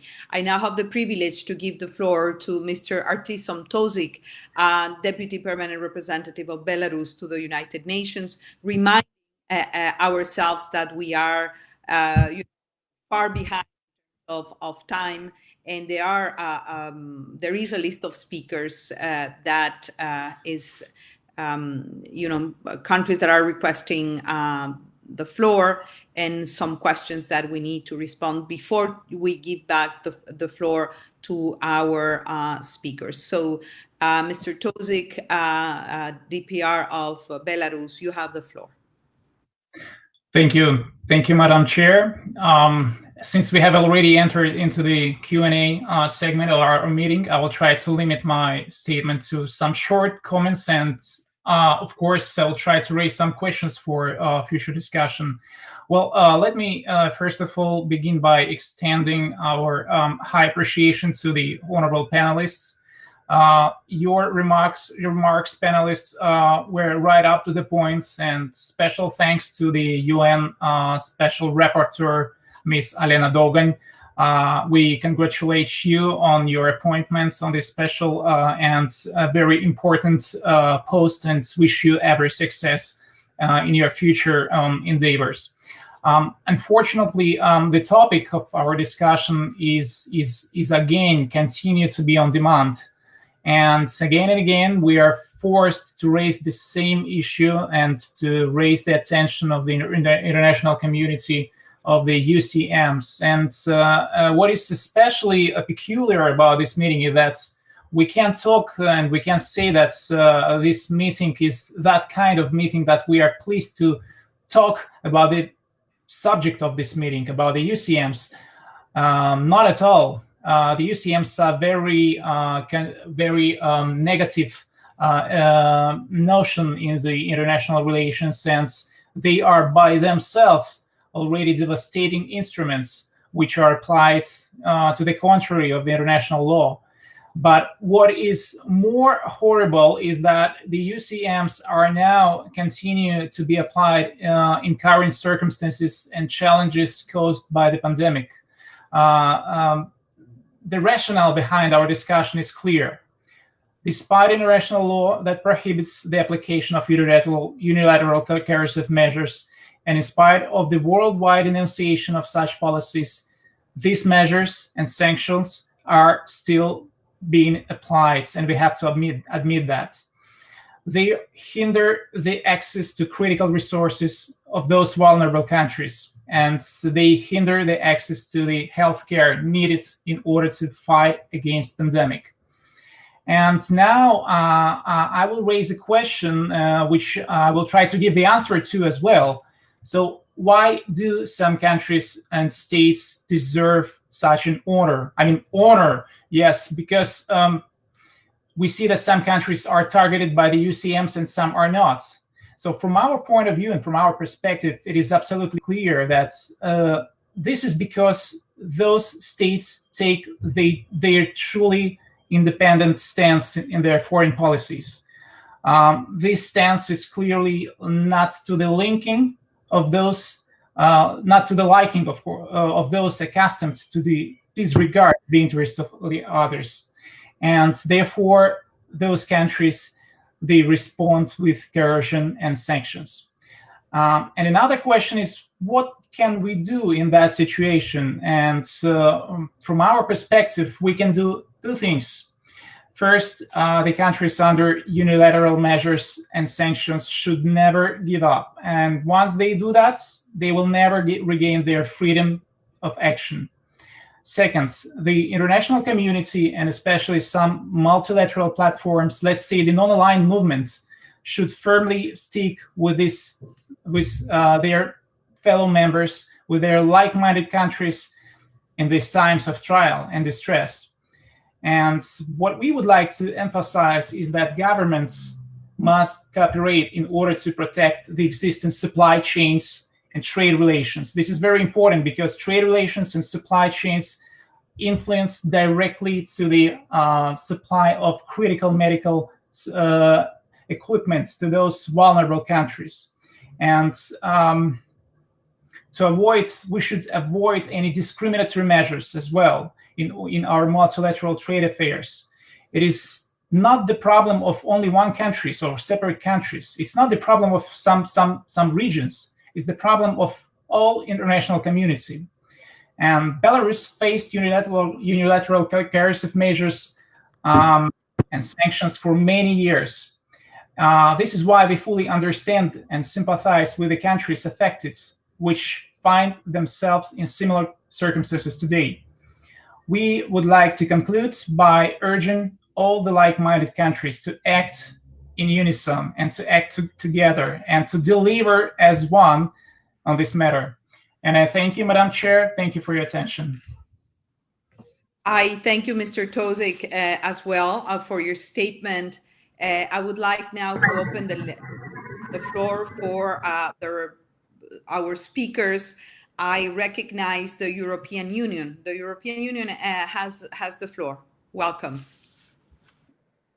Muchas gracias, señora Presidente. I'm Guillaume Dabouis. I'm the head of the political section of the European Union. Let me first put my statement in the continuation of the one delivered by the Russian ambassador. In times of COVID-19, which is taking so many lives and disrupting the fabric of our societies, it is more than important that global unity, cooperation, solidarity and compassion prevails in the delivery of humanitarian aid.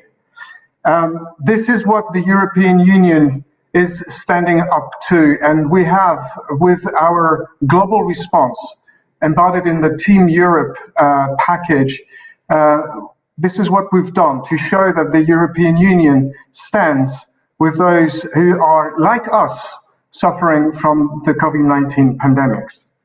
Let me also briefly address 4 points that are, I think, that will be of great interest in complement to what our panelists said about sanctions. The sanctions, and especially the European Union sanctions, are not meant to stand in the way nor impede the global fight against COVID-19. They are most of the time part of a comprehensive policy aimed at influencing political and security development in some countries. Our sanctions are targeted to those responsible for the policies or actions that the EU wants to influence. And I'm talking proliferation of weapons of mass destruction. I'm talking repressive policies of human rights. I'm talking stymieing of democracy, but also global issues like terrorism or cyber attacks. So the EU targeted approach is not a matter of effectiveness, but it also reflects a key principle, and this is my second point. Our sanctions are they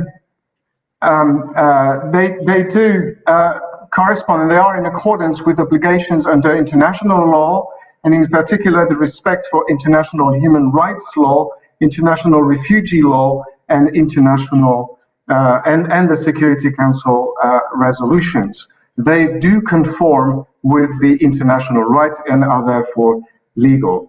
Our sanction measures our sanction measure regimes range from 30 different situations, and some are indirect transposition of UN Security Council resolution, as I was saying, and some are autonomous. But it's always very, very specific and always targeted to individual measures such as asset freezes or visa bans on designated individuals and entities. And in principles, our sanctions do not include export restrictions such as the prohibition on export of food, medicines, or medical equipment. And in addition, our compliance with international obligations makes our policy of targeted measures contain a system of exceptions. Our exceptions, when appropriate, allow for the provision of humanitarian assistance and humanitarian activities, including medical assistance. And this would allow, for example, designated persons, when talking persons, to intervene in humanitarian activities and cover humanitarian activities not limited to the provision of food and medicine. So I think it was very important to make it clear that the EU sanctions regime do not have any deterrent effect onto the fight against COVID-19. And I'll stop there. Thank you so much, Madam President. Well, I have to thank you, the representative of the European Union, and also for strengthening the need for solidarity and compassion in the midst of this, profound multidimensional crisis that we're living in, and also for stressing the fact that sanctions from the European Union do respect international human rights law, and they do not affect provision of food, medicines, and humanitarian actions on the ground. I now would like to give the floor. I'm sorry that I lost the list of speakers right now, but it's the United Kingdom. So the United Kingdom has the floor. Apologies for the delay. You have the floor, sir. Thank you, Madam President. My name is Mungo Woodyfield, and I'm the Sanctions Coordinator of the United Kingdom Mission to the United Nations. I will be brief, given that I agree very much with what my esteemed colleague from the European Union has just said. And I think it's welcome that you've given us the floor and the chance to explain a little bit our approach to sanctions policy, which is an important way to make this webinar hear both sides, if you like, of this interesting discussion. One thing we all agree on is the absolute importance of international cooperation to combat COVID. And the United Kingdom has given over $900 million to the international effort so far, focusing on reinforcing the resilience of vulnerable countries, vaccines, and supporting the global economy. So it's absolutely right that we think of every single way we can to ensure that all countries in the world and their peoples can tackle this difficult time that we're in. Like my European Union colleague has said, the UK imposes sanctions as a targeted foreign policy tool, part of a comprehensive, broader package. And we always have careful exemptions for humanitarian activity. Some of our speakers today have spoken about some of the UN regimes, and it may be an interesting point to note that on the North Korean regime, for example, we have been very, very active in ensuring that humanitarian exemptions in the last few months have been massively accelerated, so that the WHO, the UN and various agencies are able to get the important resources they need into North Korea to help the North Korean people. And so I want to ask one question for our panelists, which is, when we talk about humanitarian impacts of COVID-19, I think it's really important that we don't overlook the challenges around humanitarian access and the ability of humanitarian actors to get into the countries where people need help. And this is a problem we face in North Korea, and frankly, many of the hosts of today's webinar have situations in which they are controlling the access of humanitarian workers, of UN humanitarian workers, to be able to control the population's ability to get the humanitarian goods that they need. And so I think it's important that when we talk about ensuring humanitarian exemptions for goods, we also think about ensuring humanitarian access so that people can get in, and that isn't politicized in country to stop people who don't agree with the government in which they're living being able to get the care they need. Thank you very much, Madam President. I thank the representative of the United Kingdom for a short statement, but also for his question regarding humanitarian support access to our panelists and to the audience in general. Now, I have the honor to give the floor to France. France has the floor. Thank you, Madam President. My name is Wadid Benabou. I'm the Deputy Political Coordinator of the French mission, and I totally support the intervention of my colleague from the European delegation, and I very much agree with the intervention of my colleague from the UK mission. I will be short as well. To say first that the fight against COVID-19 is a major challenge that requires solidarity and international cooperation, and that's something we all agree on. That is the reason why France and the EU are fully mobilized in support of the countries in need, in particular in Africa. The EU has committed to a global response package of 20 billion euros to support partner countries' efforts in fighting the pandemic. And France will allocate 1.2 billion euros to the fight against COVID-19 in Africa. That is also the reason why we support the SDG's call for a global ceasefire. When it comes to sanctions, I would not come back in detail on what my colleague from the EU said about the EU sanctions being targeted and allowing for humanitarian exemptions. But I will just take one example, which is the restrictive measures against the Syrian regime. The sanction regime has been put in place in 2011 in response to the deadly repression of the Syrian population by the Syrian regime. And as the repression continues, the sanction regime has been renewed until 2021. The EU sanctions target those responsible for the suffering of the Syrian population, the Syrian regime, their supporters, and business persons who finance the regime. In Syria, the regime has systematically destroyed medical infrastructures since the beginning of the conflict, and it continues to impede humanitarian access. There is no doubt that it bears the primary responsibility for the dire humanitarian situation, which is exacerbated by the pandemic today. European sanctions allow for humanitarian exemptions and do not hamper the response to COVID-19, as explained in the guidance note published by the European Commission last month. And just one word to finish on overcompliance, which is something that has been mentioned several times.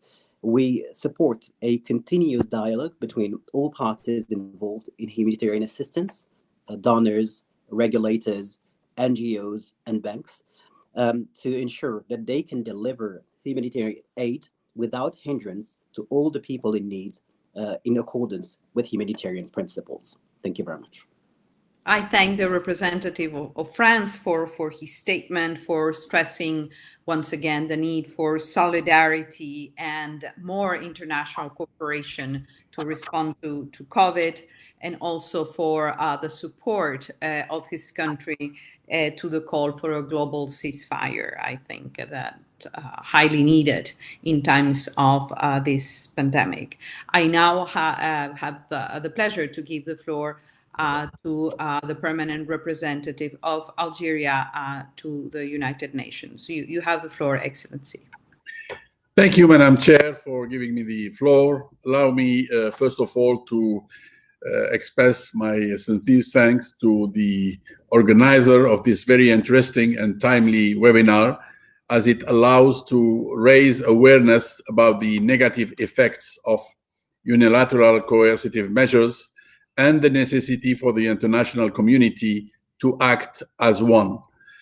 While we are facing a crisis of exceptional magnitude, thank you also to the panelists for their very insightful presentation.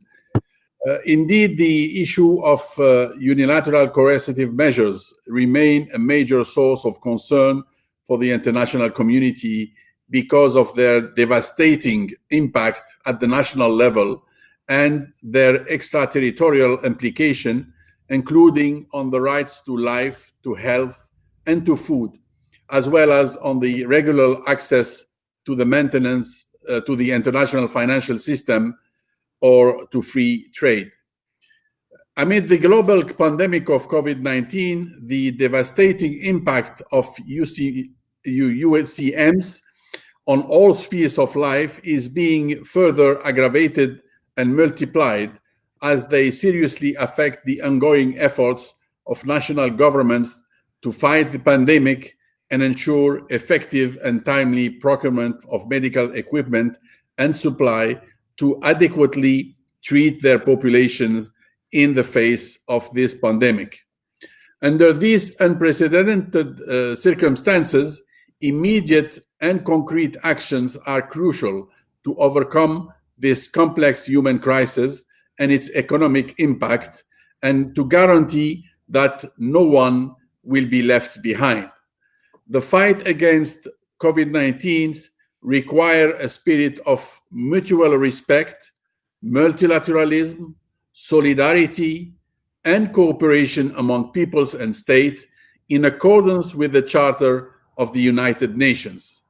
This crisis, this unprecedented crisis, calls therefore for the immediate lifting of UCMs in line with the long-standing and principled position of the United Nations to reject such measures in order to ensure effective and efficient response to COVID-19 pandemic. It calls also for strengthening national governments' ability to support and finance the necessary plans and strategies to ensure the containment of the spread of the pandemic. It calls for strengthening the role of regional organizations in advocating for and supporting the lifting of UCMs, and it calls for sharing best practice for previous public health crises that could be applied today to address the COVID-19 crisis. And finally, it calls for the raising awareness and promoting multi-stakeholders dialogue on this issue. In this spirit, I would like to address the following questions to the panelists. First, in your view, what types of sanctions have the most negative impact over the enjoyment of human rights in light of COVID-19 pandemic? Second, what are the most urgent measures the international community must undertake to enhance the ability of countries who are currently subjected to UCMs to fight the pandemic? And finally, in line with the increased calls, including by the United Nations officials, for easing sanctions to enable sanctioned countries to fight the pandemic, what concrete steps could be taken to accompany such appeals? And I thank you. Thank you, Excellency. I thank the permanent representative of Algeria, Excellency Mr. Sofiane Mimouni, for his statement and for his questions. Unfortunately, we have time constraints, and I really hope that we will be able to respond to your very targeted and concrete questions. So thank you, Excellency. And now I have a request for the floor from South Africa. South Africa has requested the floor. You have the floor.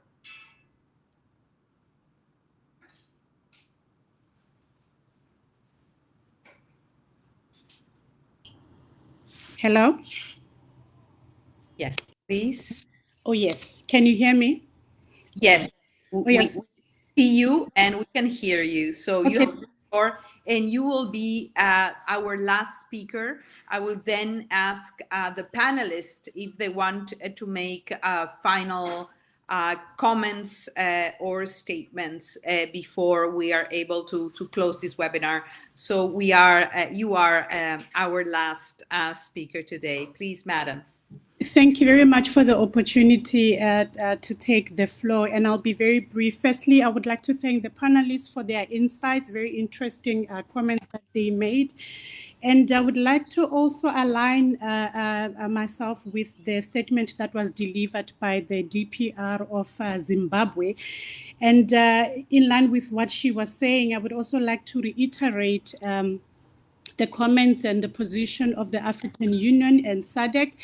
The chair of the AU, who is the president of South Africa, has strongly highlighted the issue of sanctions and advocating strongly for lifting of these sanctions because of the adverse effects that they have on the affected countries. Much has been said about what those impacts are in Africa and in other parts of the world. So we stand in solidarity with those countries that have been affected by the sanctions. Also, we also look at, in the context of the pandemic, that we are all affected with, that this presented an opportunity for us to lift those sanctions, and unfortunately that has not happened. The Secretary General has called for the waiving of these sanctions. Ms. Bachelet has also called for the waiving of these sanctions. This is not just, they're not just saying it, it's because there is reason for these sanctions to be waived. And I also wanted to highlight the impact that this, particularly when we look at Africa, the reversal of the developmental goals that the African continent have set themselves. This will set back progress that has been achieved already on Agenda 2063 in many respects, and also the Sustainable Development Goals. So it is extremely important that these topics continue to be highlighted. And also I had one question. Mr. Sachs mentioned the alternatives that we need to look at, and especially looking at the alternative institutions, and if he can share more light on how to go about it, because we seem to be in a stalemate. How do we begin to start and channel ourselves toward that goal? Thank you very much for giving me the floor. Thank you, South Africa. Thank you also for your questions. I think that you are indeed our last speaker. I see that there is also the request for the floor from the special rapporteur. She's asking to briefly take the floor before we close. So you have the floor, madam. Please.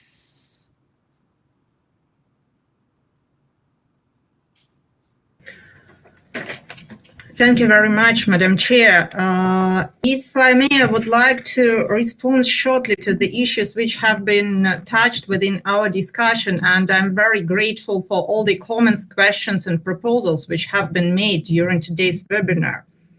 I need to mention on this regard that one of the problems what we face today is that sanctions started to be used so often and by so many actors that we have forgotten that they were initially intended to be a huge exception from the prohibition to use force and the prohibition to intervene, and were initially supposed to be used by the UN Security Council only in response to the threat to peace, breach of peace, and an act of aggression. And therefore, the situation we face now started to be so dichotomized that if we continue to behave like that, we risk to breach the whole system of international relations.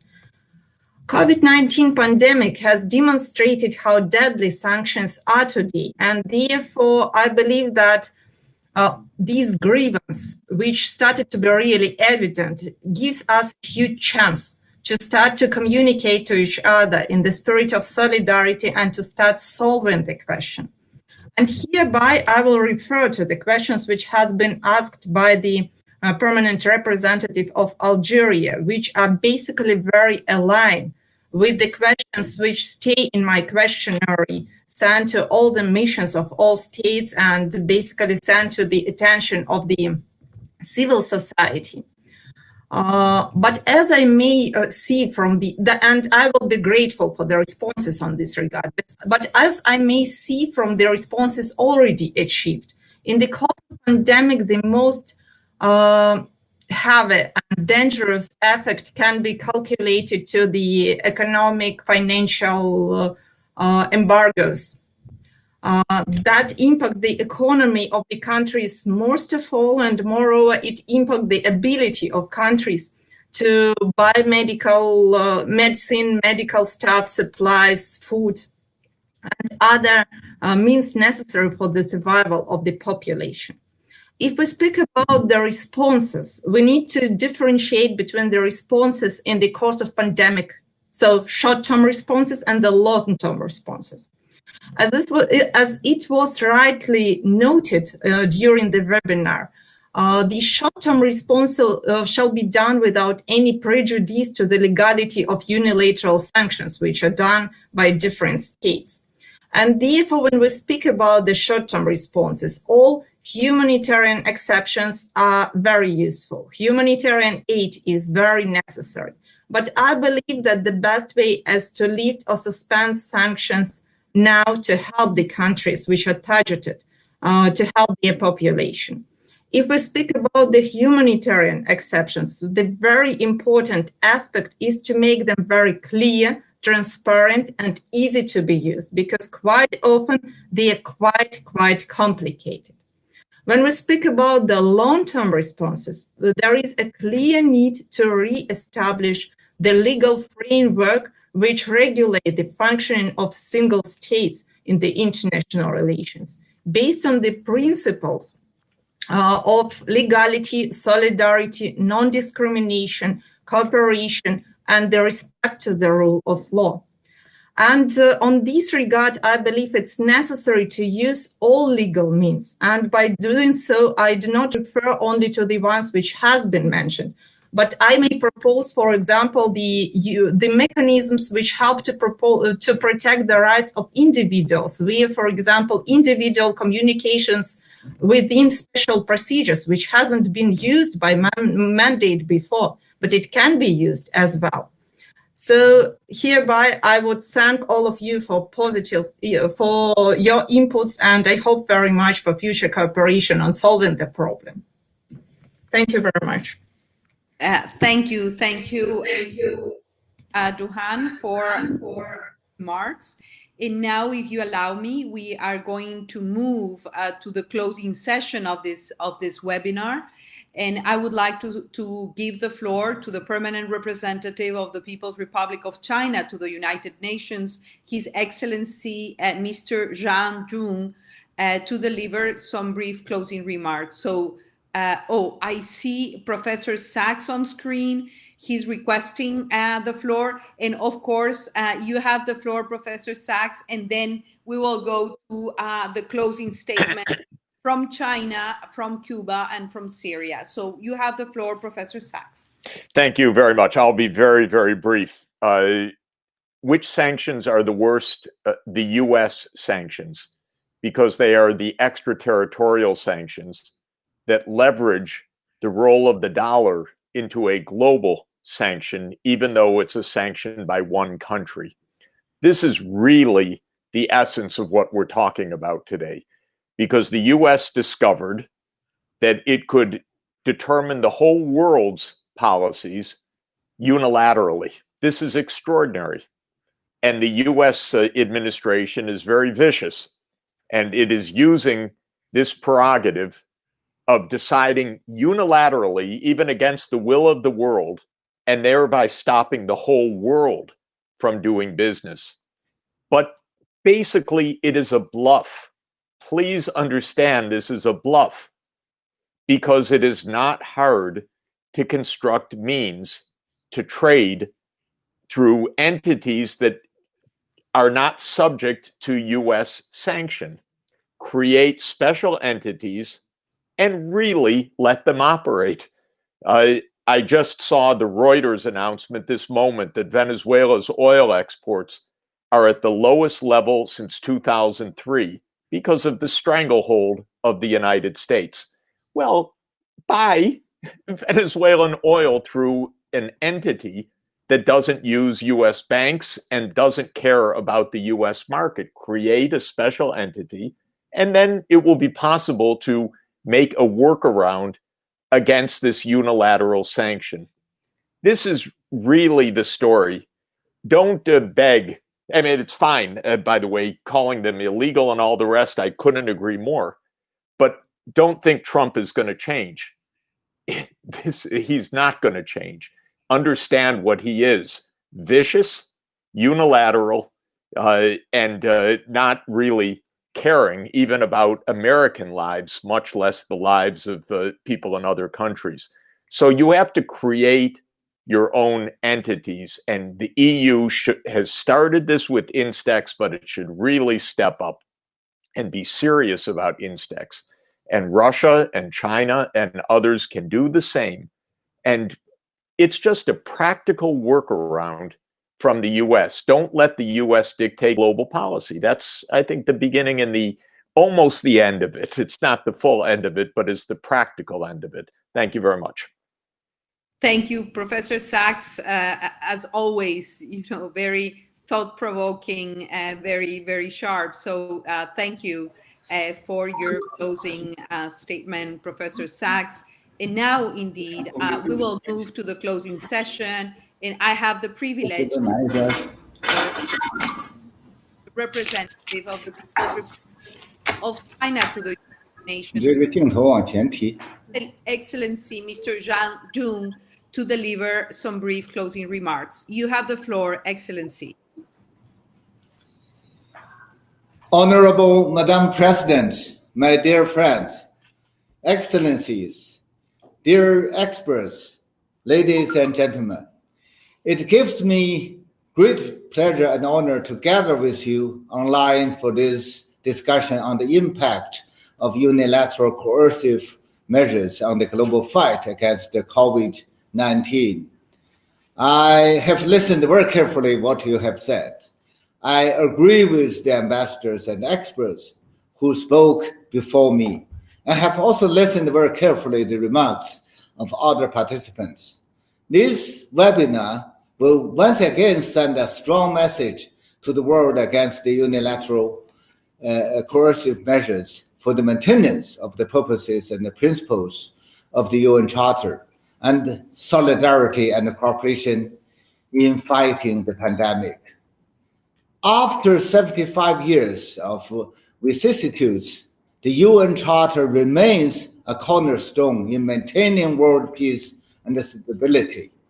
A small number of countries, such as the United States, in total disregard of the purposes and the principles of the UN Charter and the norms of international law, wantonly take unilateral coercive measures like economic embargo, financial sanctions against other countries, which seriously undermine the sovereignty of the sanctions countries and the legitimate rights and the interests of entities and individuals within their jurisdiction.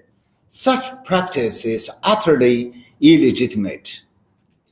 UCMs run counter to multilateralism and the basic norms of international relations.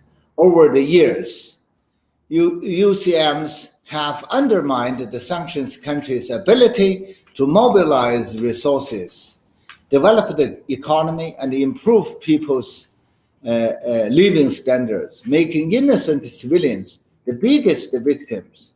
We express deep sympathies to the sufferings of Cuba and other countries in Asia, in Africa, in Latin America, as well as in other parts of the world, and support the country's actions to uphold their legitimate rights and interests.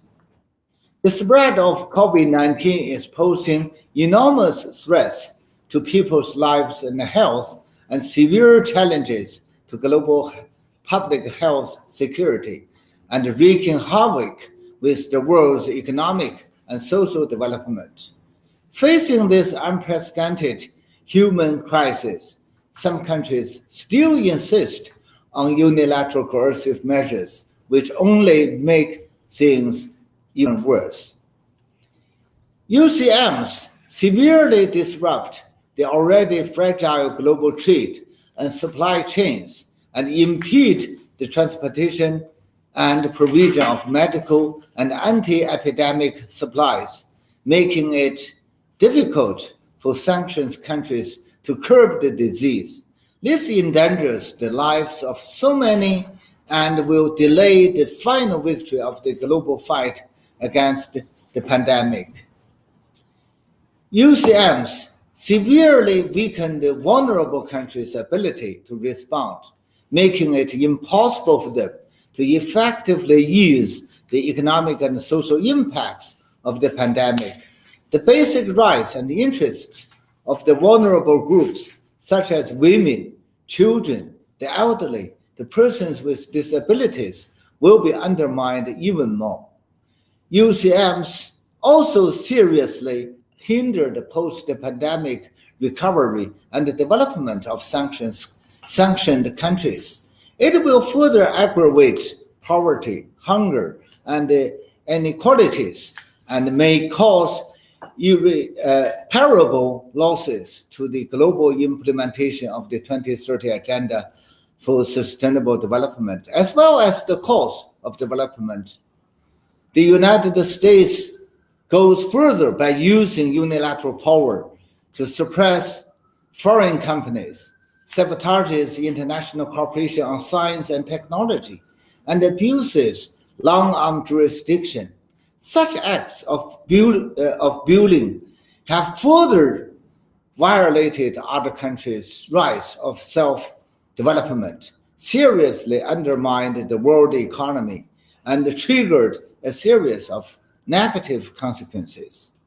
Solidarity and cooperation is the most powerful weapon in fighting COVID-19. All members of the international community should respond positively to Secretary General Guterres' appeals, make every effort to tackle the impact of unilateral coercive measures, and help sanctioned countries to overcome the difficulties. I have listened very carefully the ideas, proposals laid out by dear colleagues and experts. I wish to emphasize the following. First, we should urge the relevant countries to immediately lift unilateral coercive measures and work with the international community to fight the pandemic and get through this difficult time. We must fully listen to the people of the sanctioned countries, take concrete actions to protect their health and rights, and leave no country behind. Second, the UN and other international organizations should provide sanctioned countries with timely and effectively support to help them address the economic and social impact of the pandemic and ease the difficulties facing the people to prevent humanitarian disasters. China is among the first to act and has provided a large amount of assistance to countries in need, and we will continue to do so. Third, the UN General Assembly, the Security Council, the Economic and Social Council, the Human Rights Council, and other agencies and bodies should take necessary steps, make a strong voice, and explore solutions from different angles to fundamentally eliminate the impact of unilateral coercive measures. Fourth, we should jointly practice multilateralism, firmly uphold the purposes and the principles of the UN Charter, resolutely oppose hegemonism, power politics, and bullying practice, and create a favorable international environment for countries to win the fight against the disease and achieve rapid recovery and sustainable development. No country will succeed in making itself great by trying to stop the development of others. We have only one world, and people have a shared future. Although we are more physically apart due to the virus, our hearts are more closely interconnected. To make our world a better place, we must help each other and work together for a brighter future shared by all. I thank you, Madam President. I thank you all, dear colleagues.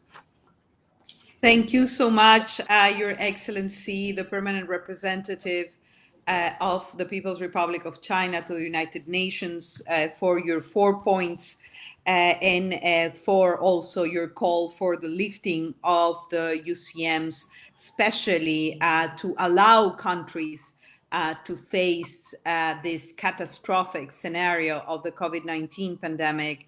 And indeed, China has demonstrated with actions how international cooperation and solidarity has to work. So, and also thank you for your pledge to strengthen our multilateral system and to uphold the principles of the UN Charter. So thank you very much. And now I have the privilege to give the floor to Her Excellency Ana Silvia Rodriguez, Deputy Permanent Representative of Cuba to the United Nations, to take the floor. You have the floor, Excellency. Thank you, Madam Chair. It's a pleasure to see you. We highly value the support and wide interest expressed by many participants on the theme for this webinar. For me, it's very difficult to add much to our dialogue after many substantive interventions by previous speakers. I will try to be brief and focus my intervention on the relevance of the main theme of this meeting, particularly in the light of the upcoming 75th anniversary of the United Nations. Cuba strongly believes in multilateralism and international cooperation in today's world as the only possible way to promote common goals and find solutions to our collective problems, including our difference. That implies the need to fully uphold the Charter of the United Nations and the principles of international law, which are very often the only defense for the most vulnerable among us to stand on equal footing at the global stage. The current pandemic has exposed to the international public opinion, like never before, the grave impact these measures have always had on the affected countries, amplifying the global call to urgently lift them and empowering the wider part of the international community, including the UN system, to pursue a reinvigorated multilateralism and solidarity in our collective response to ensure that no country and no one is left behind. Unilateral coercive measures are not just a gross violation of the UN Charter and international law, but also to the spirit that guided the foundation of the United Nations 75 years ago, as was clearly exposed today. Furthermore, these measures affect the promotion and full enjoyment of all human rights. There cannot be a defense of the principle of the international law and the Charter of the United Nations if, at the same time, member states undermine the respect for the sovereignty, independence, and territorial integrity of states, the self-determination of peoples, the equality of states and peoples, the rejection and interference in the internal affairs of other states, all of them core values of the United Nations.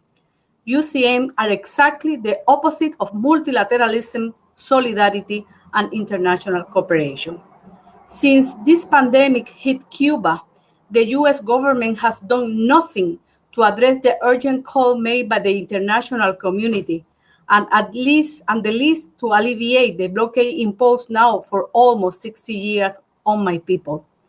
Cuba continues to believe that only together, through multilateralism and international cooperation, and from a non-politicized approach, will humanity be able to tackle this or any other pandemic and global challenge. Overcoming the wide impact of the US blockade on our people and economy, Cuba has sent over 27 brigades with over 2,400 healthcare personnel to countries in Latin America and the Caribbean, Africa, and including Europe to help in the fight of COVID-19. Without the blockade, Cuba could be in a position to do much more to help others in need. In light of all the above, is that we are very thankful for the celebration and deliberation of today's webinar and believe it to be one of the utmost relevance. I thank you, Madam Chair. I have to thank you, Excellency Ambassador Rodriguez, for your remarks and for reminding us that after 75 years, UCM precisely contradict the very principles of multilateralism and the founding principles of the organization and the UN Charter, and they really hurt and harm the enjoyment of all human rights. And let me also express our acknowledge and recognition of this a display of true solidarity from Cuba of the blockade. So make sure that doctors and nurses from Cuba, are sent to the places, regardless of continent, of size and power of the countries, to the places where they are needed the most. So thank you for this a well-known Cuban solidarity, Ambassador. And now I have the pleasure to give the floor to Ambassador Jahafari, the permanent representative of the Syrian Arab Republic to the United Nations. Excellency Bashar Jahafari, you have the floor. Thank you very much, my dear friend, Maria Fernanda Espinosa. It is such an honor and pleasure for me personally to see you chairing this very important meeting today. Madam Chair, I want to thank all the distinguished speakers for their active and constructive participation in this important webinar. For the sake of the time allotted for the meeting, let me highlight some key elements and remarks, closing remarks, as you have rightly pointed out. We all agreed that the pandemic of COVID-19 and its impacts poses a global humanitarian, economic, and social challenge that transcends the boundaries of the current time stage with all its tragedies and difficulties. There is no doubt that the continued imposition of unilateral coercive measures is one of the serious gaps in building global collective measures in one of the serious on two basic steps. Is one of the serious gaps in building global collective solidarity, which should be based on two basic steps. First is strengthening the capabilities of all countries equally and without exception. And second is activating the tools of multilateral preventive diplomacy. In the face of unfolding COVID-19 pandemic emergency, many statements and appeals have been issued by United Nations senior officials and groups and forums, led by the UN Secretary General, the UN High Commissioner for Human Rights, the Special Rapporteur, Mrs. Duan, the Group of 77 and China, the Non-Aligned Movement, more than 44 UN organizations and international bodies, all of which have urged for lifting unilateral sanctions that obstruct the humanitarian responses of sanctioned states in order to enable their health care systems to fight the COVID-19 pandemic and save lives, and alarming the international community that these coercive measures impede and undermine the essential cooperation and solidarity that should prevail among nations. Unfortunately, instead of taking immediate measures to lift or at least suspend coercive measures on the Syrian people, the EU decided to prolong its restrictive measures until June 1st, 2021. And the US President sent a letter to the Congress announcing that he is renewing also US sanctions against Syrian people. In addition to imposing new and tightening the already imposed sanctions on the Syrian people by activating what's so-called Caesar Act, which will come into effect in the current June, as you know.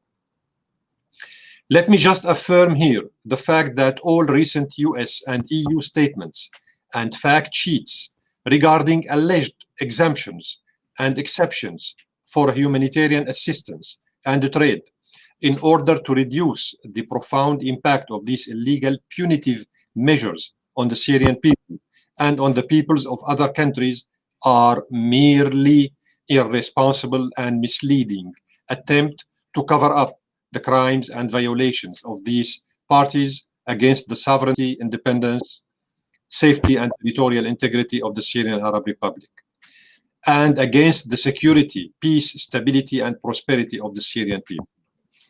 Having said that, our colleagues from the EU perfectly know that the Syrian banking system is fully blocked from any foreign transactions because of EU and US illegal sanctions. And they perfectly know that the EU banks have put their hands on Syrian assets, which were dedicated to bring food and medicines to Syria.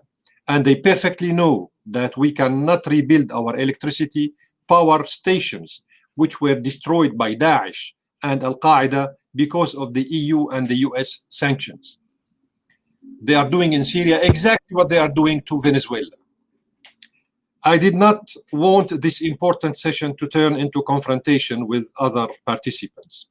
The facts are clear, and I would only tell our colleague from France, for instance, that his government was and still involved in supporting terrorism and destruction in my country, Syria. So they lost any legal and moral qualification to speak or evaluate the situation in my country, or desperately try to find baseless legal framework for EU sanctions on the Syrian people. I have sent, during the past 3 months, more than 10 letters on behalf of my government to the Secretary General, the President of the General Assembly, and the President of the Security Council, in which I explained the profound impact of these unilateral sanctions on the life of every Syrian citizen inside Syria. I included in those letters evidence and statistics proving that these sanctions affect all economic, agricultural, industrial, banking, investment, and service sectors in Syria, in parallel to imposing economic terrorism. This is how we call it. This is how we qualify it. It's an economic terrorism on any foreign party trying to enter Syria to contribute to the reconstruction and early recovery process. I would like to remind your good self here of the systematic policy pursued by the United States and the European Union of preventing the United Nations Development System, UNDP, from launching the reconstruction process in Syria after a decade-long terrorist war. In conclusion, Madam Chair, we will continue to advocate the rights and aspirations of the Syrian people and the peoples of many countries of the world who's exceeded 2 billion and are subject to these illegal measures, along with the support of the distinguished UN officials and activists like the respected speakers who enriched our discussion today.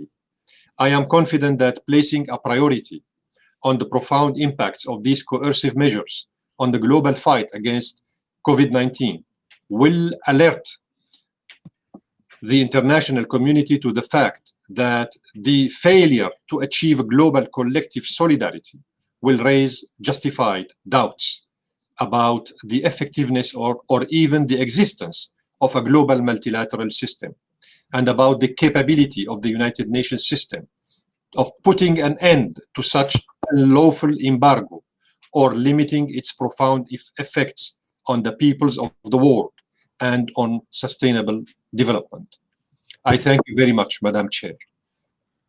I thank you, Hafali, for your remarks and for your call to the need to deploy multilateral preventive diplomacy to respect international law and to strengthen our multilateral system, and for just sharing with us how much the Syrian people are suffering in the midst of this pandemic because of UCMs. Thank you, Ambassador. I think that brings us to the end of this webinar. My apologies to the several questions and requests for the floor that we have had to omit because of the lack of time. This is only, a sign that there is a need for more discussion and conversation. I think that we are going to display in the screen the survey summary of today. In the midst of a pandemic, should sanctions be lifted? Yes, yes, and how much percent? It's